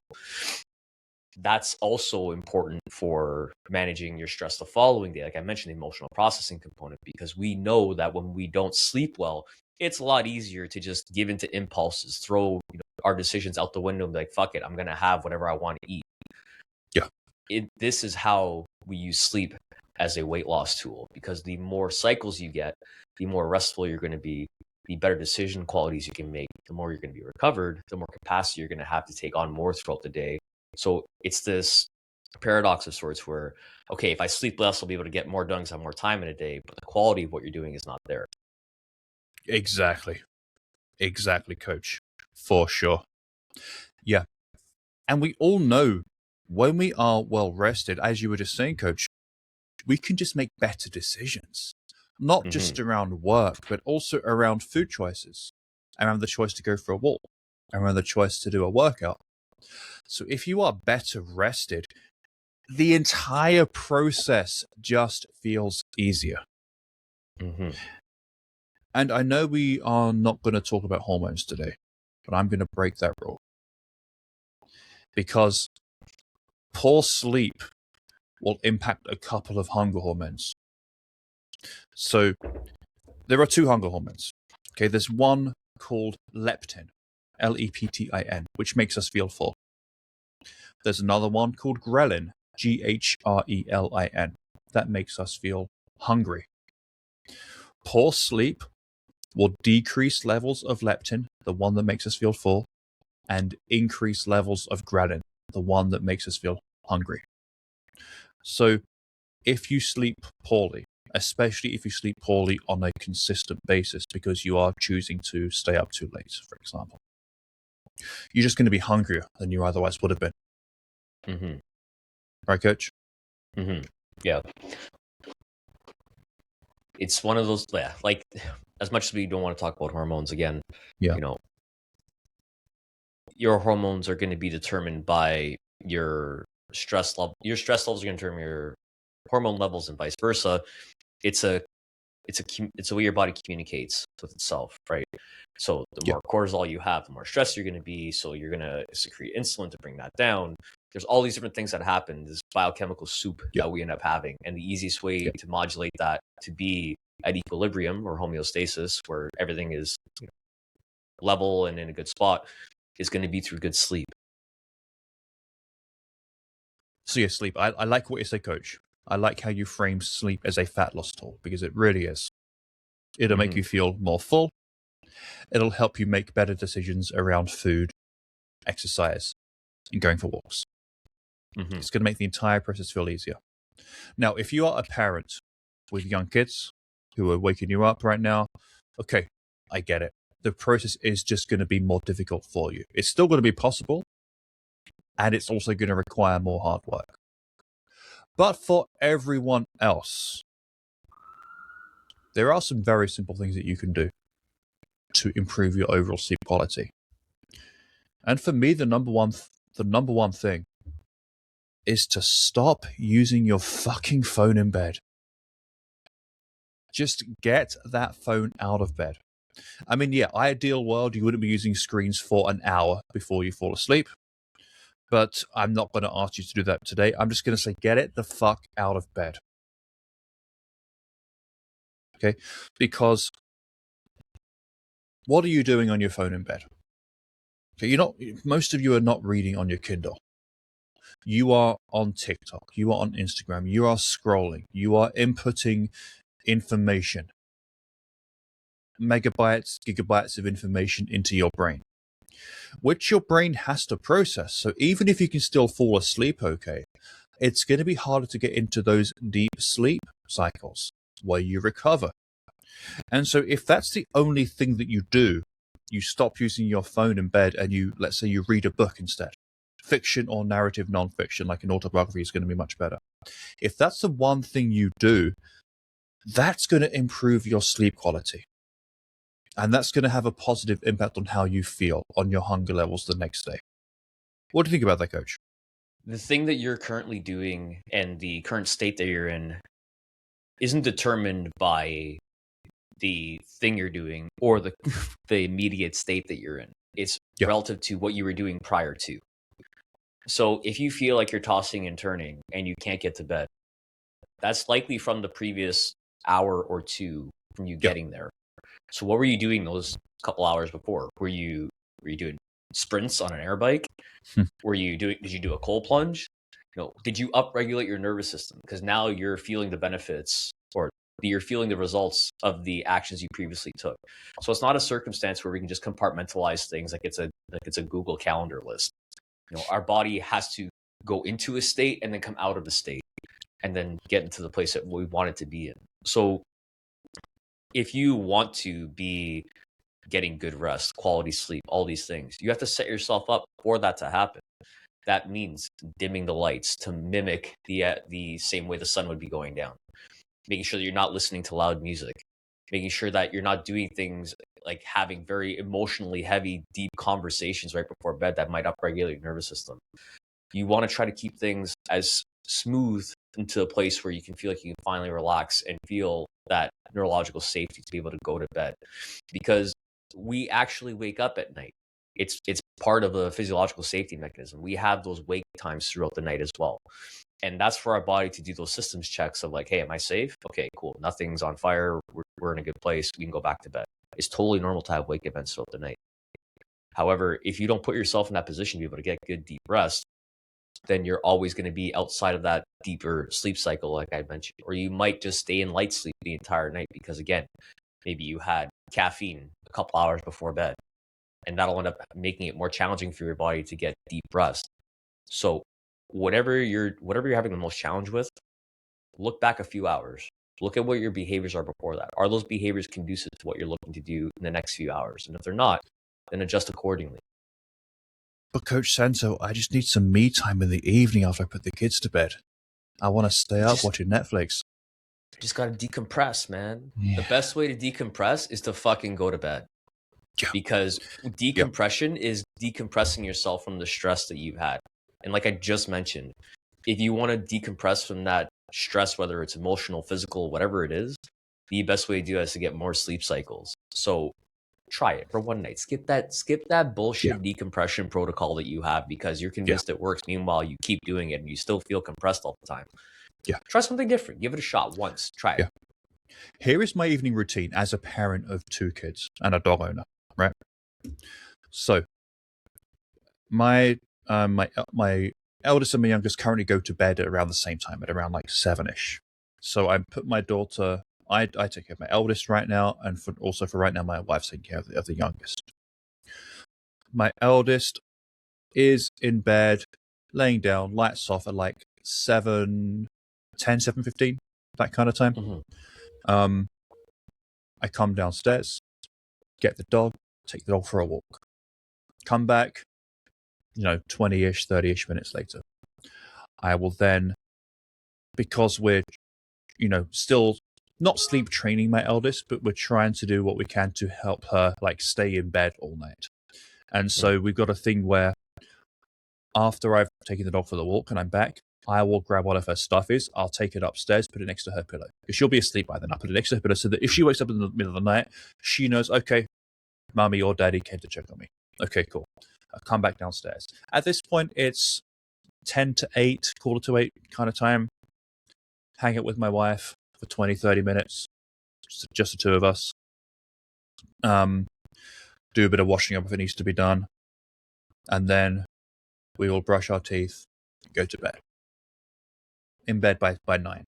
Okay? So yeah, we don't watch TV in the evening. We don't really get a ton of like me time. But then, we go to bed, we read. My alarm is set for 4:50 at the moment. So I'm up. And I got time with my wife the previous night. As for that solo me time that we all need, I get that in the morning. Before the kids wake up, while my wife is still asleep. Okay, so your me time doesn't have to be in the evening. It can also be in the morning when you wake up before everybody else and you get your workout done. And you were able to do that because you went to bed earlier than you have been. A workout is me time, especially if it's strength training and it's you on your own. Coach, are you familiar with the spoon theory? I've heard of it before, but I can't exactly remember what it is right now. I might be misquoting the person because I'm just reading off of Google here because I can remember who it was. I think it's Christine Miserandino. Sorry if I'm butchering that, whoever's listening and knows how to pronounce it. But essentially, it's that, okay, you have a finite amount of spoons in a day. And if you're giving your work a clean spoon, and then every spoon that you give out, the next spoon gets a bit dirtier. By time you get to the end of your evening, the spoon that you've given yourself is filthy. So what is the quality of that me time that you're really getting? Because realistically, if you're spending time just scrolling on Instagram, TikTok, doing the doom scroll, you're not actually spending any me time. You're just avoiding getting to bed. The quality of time that you have with yourself. Yeah, it's distraction. You're numbing yourself out. It's a coping mechanism, which is fine. We're not judging you by saying this. We all do it, myself included. Absolutely. Yeah. But the quality of time that you can give yourself in the morning when you wake up rested is going to be such better quality. And to start your day with time with yourself, for yourself, doing the things that are important to you, it's going to allow you to then, when you are with your wife or husband or partner, and your kids to be much more present, because you know the things that are important that have to get done are out of the way, and you can actually focus on the time that you're with them. Yeah. And speaking as a parent of two, I can confirm that that is for sure so true. And I've tried both. I've tried waking up at like 7 when everybody else wakes up. And I fucking hate it. Just I hate it. It's insane. Because I'm still waking up when all this shit's happening in the morning, when I'm trying to get the kids breakfast and get the eldest out the door to go to pre-primary, like getting all that shit done while I'm still waking up, under-caffeinated, still dehydrated, hungry. Like that sucks. But if I've been awake since 10 to 5 and I've had some coffee, I've done some work, which is what I often do first thing in the morning. I'll come to my computer right here and I'll get, an hour or two's worth of work done, or I'll do an hour of work and go and do a workout. But either way, when I go upstairs after a couple of hours when everybody else is awake, I have woken up, I have caffeinated, I've done a ton of work, so I'm feeling like, it's like not even 7 o'clock and I feel like super productive already. I'm fully functioning. Then I can be so present with everybody else, and like whatever chaos is happening doesn't even feel like chaos. Whereas if I were to wake up 2 hours later with everybody else, it does feel like chaos. And if I was like, oh god, like what a fucking start to the day this has been. Right? The exact same things are happening, but I go into it with a very different frame of mind. And I am just the kind of person, for me, I just do better if I've been left to wake up and get started on my own in the morning. It's better for me, and it's therefore better for everybody else. I don't remember which podcast I was listening to this on, but it was this one, he may have been a comedian, where he had said that even on vacation, he has to get some work done, whether that's like actual work or like going to work out. And he had framed it to his wife as, honey, I just need time in the morning to tame the beast. I thought that was so cool. That is such a good way of putting it, for sure. And I get up at the same time on the weekend as well, because I still need that. And same thing. I mean, sleeping in's fine.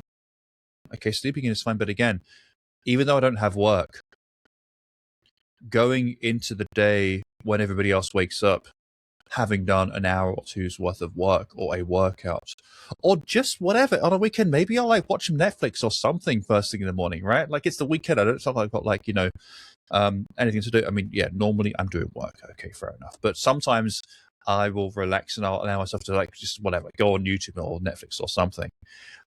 Even that, I go into the rest of the day at 7 a.m. when everybody else is awake.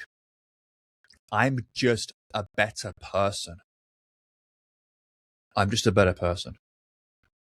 And during that time as well, I'm either working out or I'm walking on my walking pad. So I'm active at the same time too. Which to me is I find that's a very important thing too. To do something physical in the morning, whether it's while I'm working or a specific workout. And then there's some other stuff that you can do for sleep to improve the quality of your sleep that isn't just not using your phone.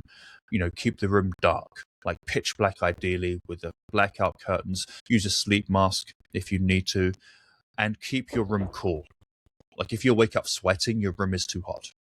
So I think, it's like 18 Celsius, it's 65-ish Fahrenheit seems to be a good temperature to help you be able to get to sleep. Like being cool on the outside but feeling warm and cozy under the blankets, that tends to lend itself to a good quality of sleep. So those are good things to try as well.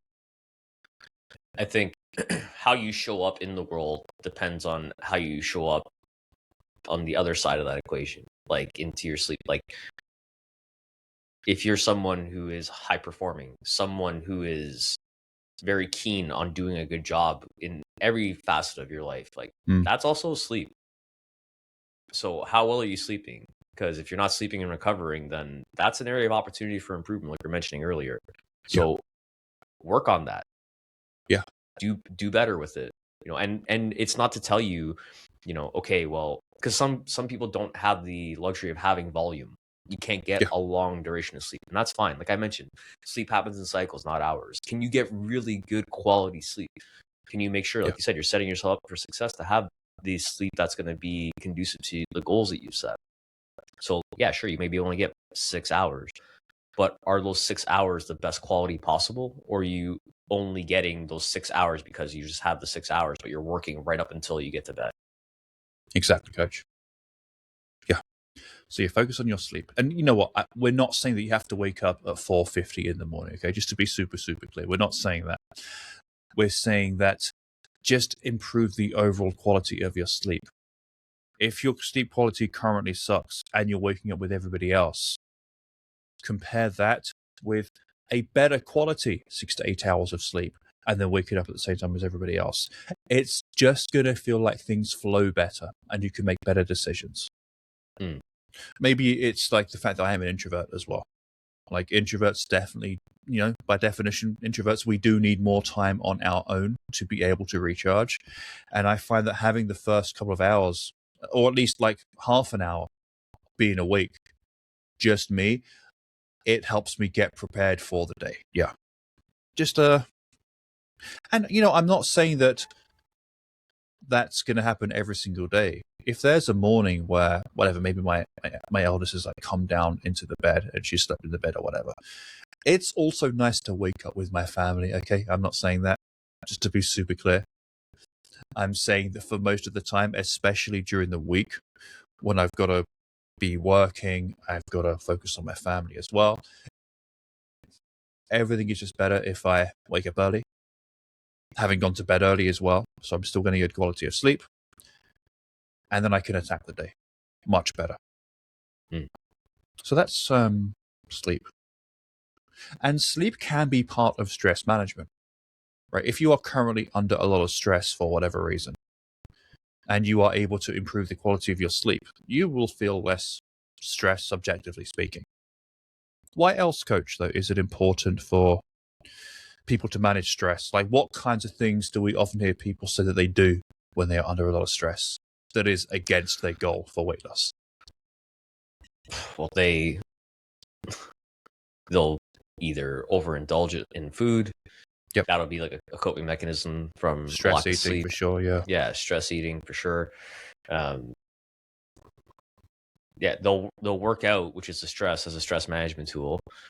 So they'll burn the candle further on the output end, when really what you want to do is focus on the recovery side of that to be able to have more output, right? So that tends to be, I think, the biggest challenge or reframe for a lot of people, is looking at, okay, doing less is actually going to get you going further and being able to do more.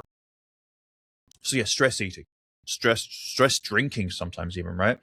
Those are things that we want to be able to manage because, it works in the moment, right? Overindulging with food, with drink, it's not in line with your goals, though, of weight loss. And when people think stress management, and when people hear that phrase, they think, oh, you're going to ask me to start to journal or start to meditate or do that kind of thing. And yeah, those are all good tools. But there is one thing that I've noticed, especially as I've been helping clients for so long. If there is something that really helps people with stress, it's planning. Like doing a better job at planning when you're going to be doing your workouts, when you're going to go for walks, putting that stuff into your calendar, actually blocking off time, getting it done. Going through the week feeling successful because you have been doing these things.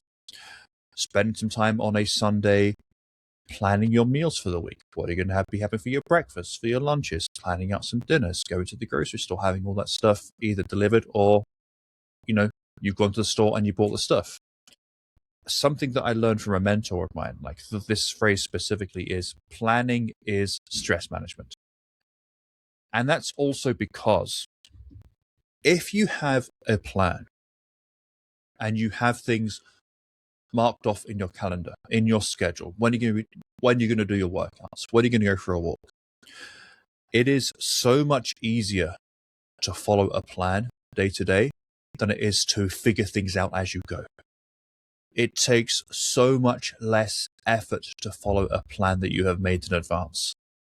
Like winging it is not going to work if you are busy, if you are a parent, if you've got to wake up, deal with the kids, take the kids to school, then drive to work all day, pick the kids up, bring them home, prepare the dinner, figuring out all along what am I going to have for breakfast, what am I going to have for lunch, what am I going to have for dinner, when am I going to do my workout, when am I going to go for a walk.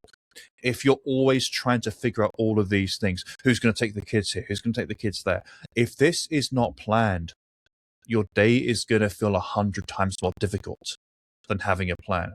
Okay, I'm going to wake up at this time. I'm going to have this for breakfast. So that's already been planned. I've already prepared my lunch the night before. I've already got the ingredients ready for dinner this evening. I've blocked off time at this specific time before work to fit in a quick workout. I know I'm going to be taking a walk, a 10-minute walk when I arrive at work. I'm going to do a 20 to 30-minute walk at lunchtime. Before I drive home, I'm going to go do another 10-minute walk quickly before I get in the car and drive home. And so if you have all of this stuff planned out, each day feels easier. Your overall stress will drop. But Coach, what do you think about that? Yeah, it makes sense. Like your brain is a prediction machine. It wants to know that there's certainty throughout the day. So if you already know what is coming up, then your body and your brain, like I mentioned, can anticipate what's to come and mentally prepare for it and adjust your output for that thing. Okay, I know I have, like, Coach, we schedule everything. I know I have another 30 minutes booked for the rest of this podcast. After that, that leaves me a bit of time before I got to get to the next thing that I got to go to. So because I know I have that time, I'm not stressed out because I know I have plenty of time to get there. Awesome. But if you said to me, hey, Santo, like, let's just jump on this call. We'll see where it goes. I'm not sure when it's going to end. I got all morning. I'd be like, are you fucking crazy? Like, I know I don't have kids, bro, but I got shit to do too, you know? Yeah. And like, yeah, like you want to be able to set yourself up to be able to be like, okay, this is when this is going to happen at this time, at this place. The biggest challenge is when you just get this notification fatigue, though. And because you have everything scheduled, something like your workout ends up getting pushed back. You're like, oh, okay, I'll just move this. You have to stick to the schedule too. Just because you put something in your calendar doesn't mean that it's going to get, it's much more likely for it to get done. But you have to keep it as the calendar is set. So this way, you know, okay, this is when this is happening. I have time across most people are juggling so many different things. Yeah. Managing that time is going to be putting you in a place where you'll be able to actually execute on those things that you're asking for yourself to do. And when you complete that entire calendar, you cross everything off the list, it feels so much better than knowing, oh, shit, I left that one thing out that was for me, which was your workout or grocery shopping. Yeah. Something that I learned from you is a 6-word phrase that I really love. And this is to do with, you know, on the day, prioritizing other stuff over the schedule, the stuff that you had in place. And here's the phrase. If it's important, do it first. So the things that are important to you to do on the day, especially if you are starting to get into workouts, maybe you don't schedule it at 7:30 p.m. after the kids are asleep when you'll be really tired. Maybe you schedule it half an hour after you wake up, assuming the kids are still asleep at that time. Or assuming that there is a partner in the house who could watch the kids for that time. If you work from home, maybe we schedule the workout when you get back from taking the kids to school and just before you start work. Or over lunchtime. But yeah, I really like that phrase, Coach. If it's important, do it first. So if you are trying to get into the habit of getting more steps, make that one of the first things that you do in the morning. If you're trying to get into the workout habit, make a workout one of the first things you're trying to do. If you're trying to drink more water, make drinking a glass of water before you drink your coffee one of the first things that you do in the morning. So it's important from both a habit formation perspective and also giving yourself the better chance of getting it done. So if it's important, do it first. If it's important, schedule it first. Maybe we can also adapt the phrase in that way. Yeah. I'm a strong believer that time expands in the morning and contracts in the afternoon. In the morning, like, you know this, especially like for yourself, you're mentioning you get up at 4:50 in the morning, 10 to 5. Yeah. An hour feels like 3 in some cases. And in the afternoon, the inverse is true. Closer to 5 p.m., 3 hours feels like one, right? Where you're like, okay, like I can't do, like, I don't know where all this time went. Yeah. But yeah, It's funny. So Yesterday, I got to 1 p.m. I was like, it's only 1 p.m. This is awesome. I've done so much already today, and I've got so much more time to do more. Yeah. It's funny that. Yeah. Huh? Yeah, and the challenge. So the challenge with that though is, I would say probably 7 out of 10 people who are listening to this will think of that and think, "Wow, I can do so much more." And it's like, no, it doesn't mean do more just because you have more space to do more. It's now you have that time to actually give yourself that space to do something other than just the things that are these human doing tasks. You can also be present and be a human being, like we were mentioning about being with our kids. Like having, like, say that 1 p.m. time was like, say 4 or 5 p.m. time, if that's when you shut it down at home. Yeah. Cool. Now you have so much more time, knowing that you have all that mental bandwidth open from getting all that shit done you need to get done, to actually, like I said, be a present dad, be a present husband, do all the things that are part of, why you're doing all this for. That's, absolutely. Yeah, you want to make sure that your bandwidth doesn't stop at 5 p.m. You got to keep some of your energy for the evening too. Mm-hmm. And you got to make sure it's not just a little bit. It's like plenty for you to be able to like have that mental focus, have that presence. That's for sure. Also, if you finish the day exhausted because you've tried to do too much too quickly, that's when the nighttime snacking happens, right? Mm-hmm. Of course. So, now let's talk about keeping track of progress.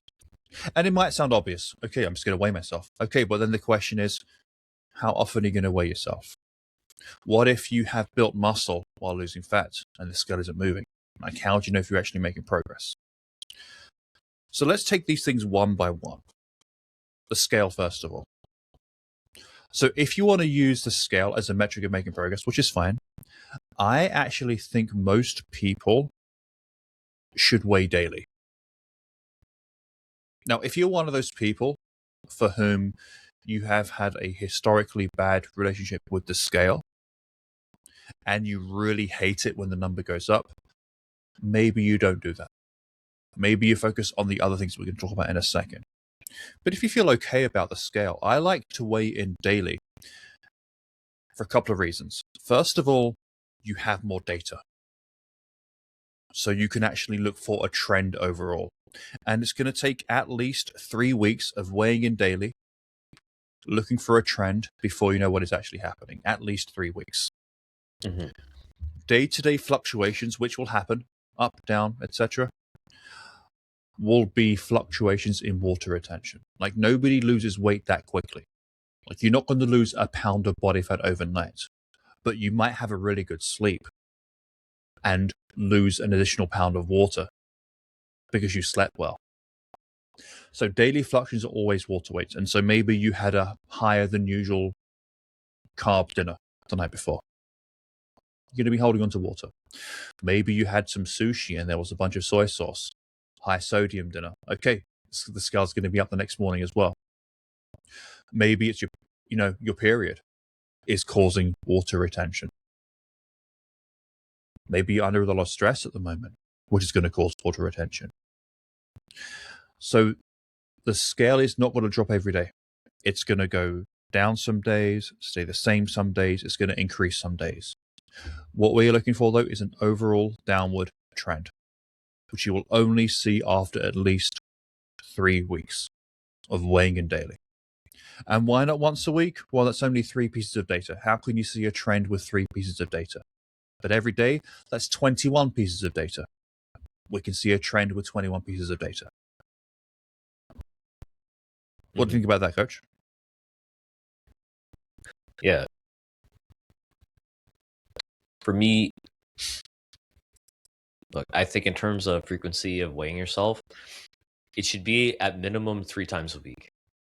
Okay. Because you're gonna get a weekend day in there.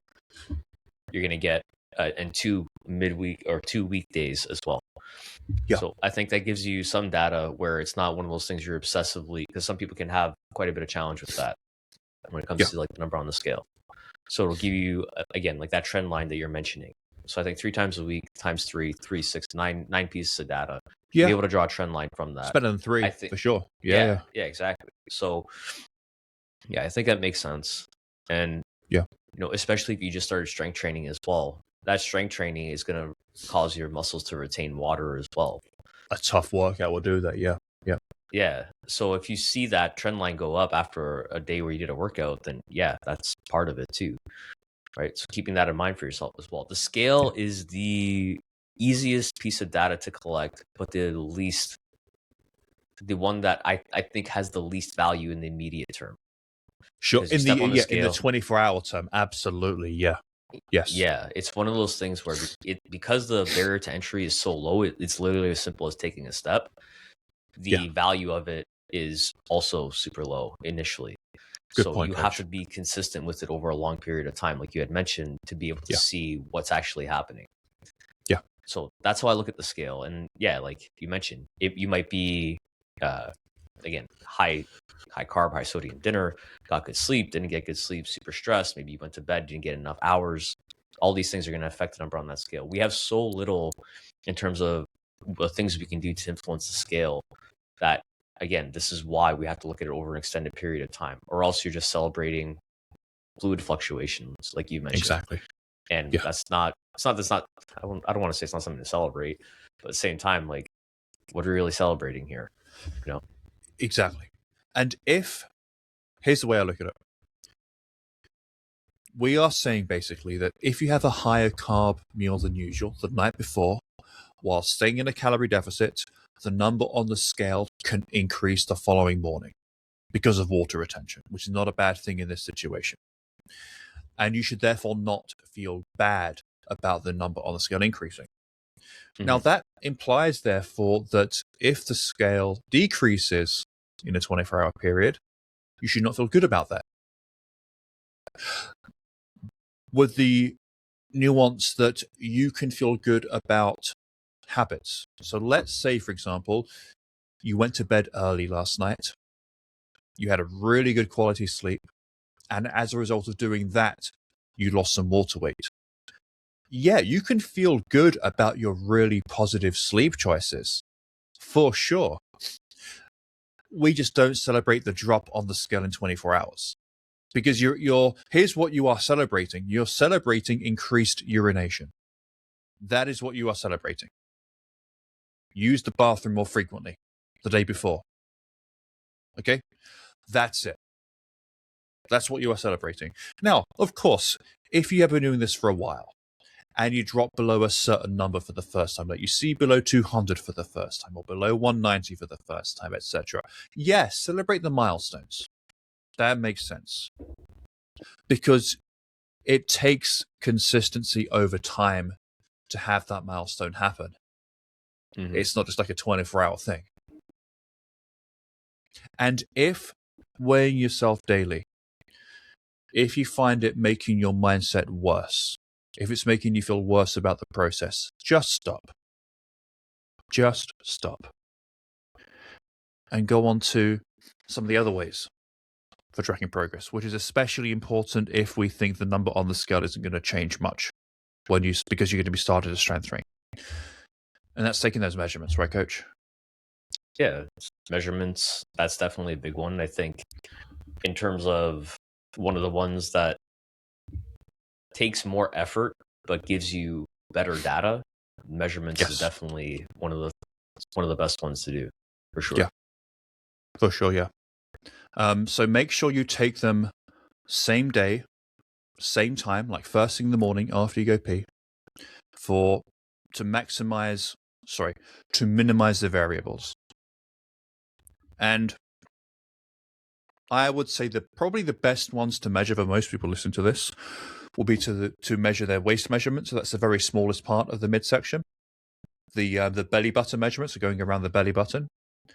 The hip, which is the very widest part of your glutes, and then maybe the thighs. And I would measure 6 inches above your knee and measure around that one spot, because it's kind of hard to figure out, okay, how can I consistently measure in the same spot on my thigh? Yeah, measure 6 inches above your knee and then measure at that particular spot. Do that every 2 weeks. And even if after 2 weeks you have lost, a quarter of an inch in one spot and another quarter of an inch in another spot, that's progress. Keep doing what you're doing. Because if you do that for the next 6 months, that's a huge change. Mm-hmm. So record your measurements every couple of weeks. Do you coach? Do you find that 2 weeks is a good clip? Is it too much? Not often enough? Yeah, I think it's a good cadence. I think you give your body enough time to see the change from whatever it is that you're trying to implement from your outputs too, right? Like if you're doing, first of all, if you're doing measurements daily, that'd be a huge pain in the ass. Oh yeah. Just from like a time perspective. At the same time, like if you only do them once a month, then it's a lot harder to want to stick with it. I think that 2-week cadence gives you enough opportunity to be like, oh, I see some change. This is great. Continue forward. Feel a little bit of a W, or maybe it's in the other direction. Things go up. You're thinking, oh, okay, I must not be in a calorie deficit thing because I'm not seeing any changes. And that can change, that can influence your nutrition in a way as well. So it's really good quality data when you do the measurements for yourself as well. Exactly, yeah. And one other thing that I would recommend is take the measurements in front of a mirror, like a full-length mirror, so you can actually see whether you are being accurate or not, and you're taking them in the same spots each time. Like if you're doing them like, in the dark, right? Like not even really seeing where you're doing them, like that's not great. Also, take each measurement 2 or 3 times to make sure you've got the right number. Yeah. Okay. You could also take progress photos. I would do those once a month. I love progress photos so much. I think if there was, what would be one metric for you that if there's only one metric you could pick, you would use for someone? I think photos. Right? Because they're easy to take, and it can really show a big difference if you do them once a month. Yeah, and like if you're doing them one, you're doing them once a month. 2, if you do something like this, like if you're doing that once a month cadence, okay, so I think if I was only doing photos, I would do them once every 2 weeks, because then it would have to increase frequency, right? At the end of the year, you have now a full year of data of photos.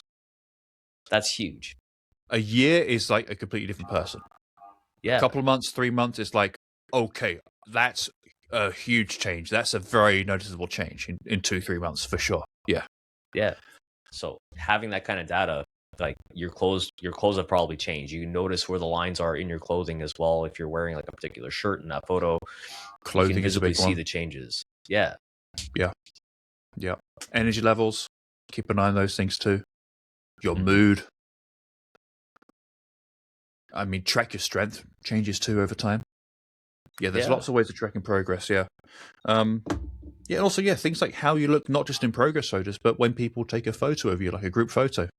Like, are you seeing changes there? Because I'm sure you, coach, have been told so many times, "Oh, I hate having photos taken of me." Like, are you seeing a change in those photos that you currently hate? Are you seeing a change in how you feel about photos? Absolutely. Have you stopped hiding in photos? Yeah, exactly. Have you stopped hiding behind your kids? Yeah. Are you not wearing a sweater over your shirt? Do you notice that you're, subconsciously being more open in the photo? How's your body language? Do you? Yeah. Yeah. One more thing, like, are you thinking about this whole thing way less? Like, I can't tell you how many people have said to me, like, Daniel, I love how much like extra mental space I have, because I'm not always thinking about my weight or how I look or what I'm eating or how I'm supposed to be exercising. Yeah, that's a huge one. Yeah. It's cool. Okay, so these are the fundamentals. To lose weight, to keep it off long term. This is the big picture view of everything that you need to have in place. We're going to record another episode at some point in the future about the transition to maintenance long term.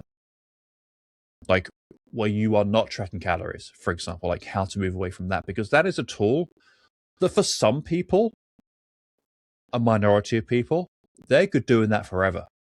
They're just natural born trackers. They're numbers people. They like to track what they're doing. For them, it is not an obsessive thing. It's just part of who they are. whereas for another person, it might become obsessive. I think for most people, tracking forever, it gets to the point of like obsession and too much. So we're going to talk about how to move away from tracking calories, how to know how many calories you should be eating long term for maintenance, and how to do that without tracking. We're going to be covering all that kind of thing. And if you do have any questions about any of that or about this, things that we have been talking about, I'm sure there are lots of questions people have, because we have obviously been speaking in general terms. There are going to be plenty of people listening to this that may be thinking, okay, well, this is all well and good, but what about X, Y, Z situation in my own specific life? If that's what you're thinking, like, leave a comment on this podcast, like, with your questions, or contact us on social media. Instagram is the best place to get hold of us. And finally, if you enjoyed this episode, we would very much appreciate a 5-star review. Or if you're watching on YouTube, just hit that like button. That'll be very much appreciated too. Feel free to subscribe to this, because we are posting all of these episodes onto all of the platforms. Coach Santo, thank you very much. This is going to be a fucking long episode, huh? I think we're pushing 2 hours. Episode. Yeah. I think it's going to be 2 hours. I'll quote you, and if for the one person listening left, thank you for tolerating us for the last couple. Yeah, one of our clients, she always gets on her walking pad to watch these episodes. She's going to be crushing her steps today. Holy shit! And she knows who she is. That's so funny. Yeah, for that person, can you message us on Trainerize and just tell us how many steps you're on by the end of this episode? We would love to know. Or whether you've had to break it down, because it is going to be like a lot of steps to be getting all at once. Or if the platform you're watching this on has the ability to comment here, just to not keep the other listeners in suspense, feel free to comment it here if you're open to that. No pressure. But yeah. If you want to keep your anonymity, though, we respect that, of course. Of course. Cool. Okay, Coach, thank you again, Coach. Thank you. Thanks, Coach Santo. Thanks for listening. To both people who are still listening, we really appreciate it. And we'll see you next week. Thanks, everybody. See you later.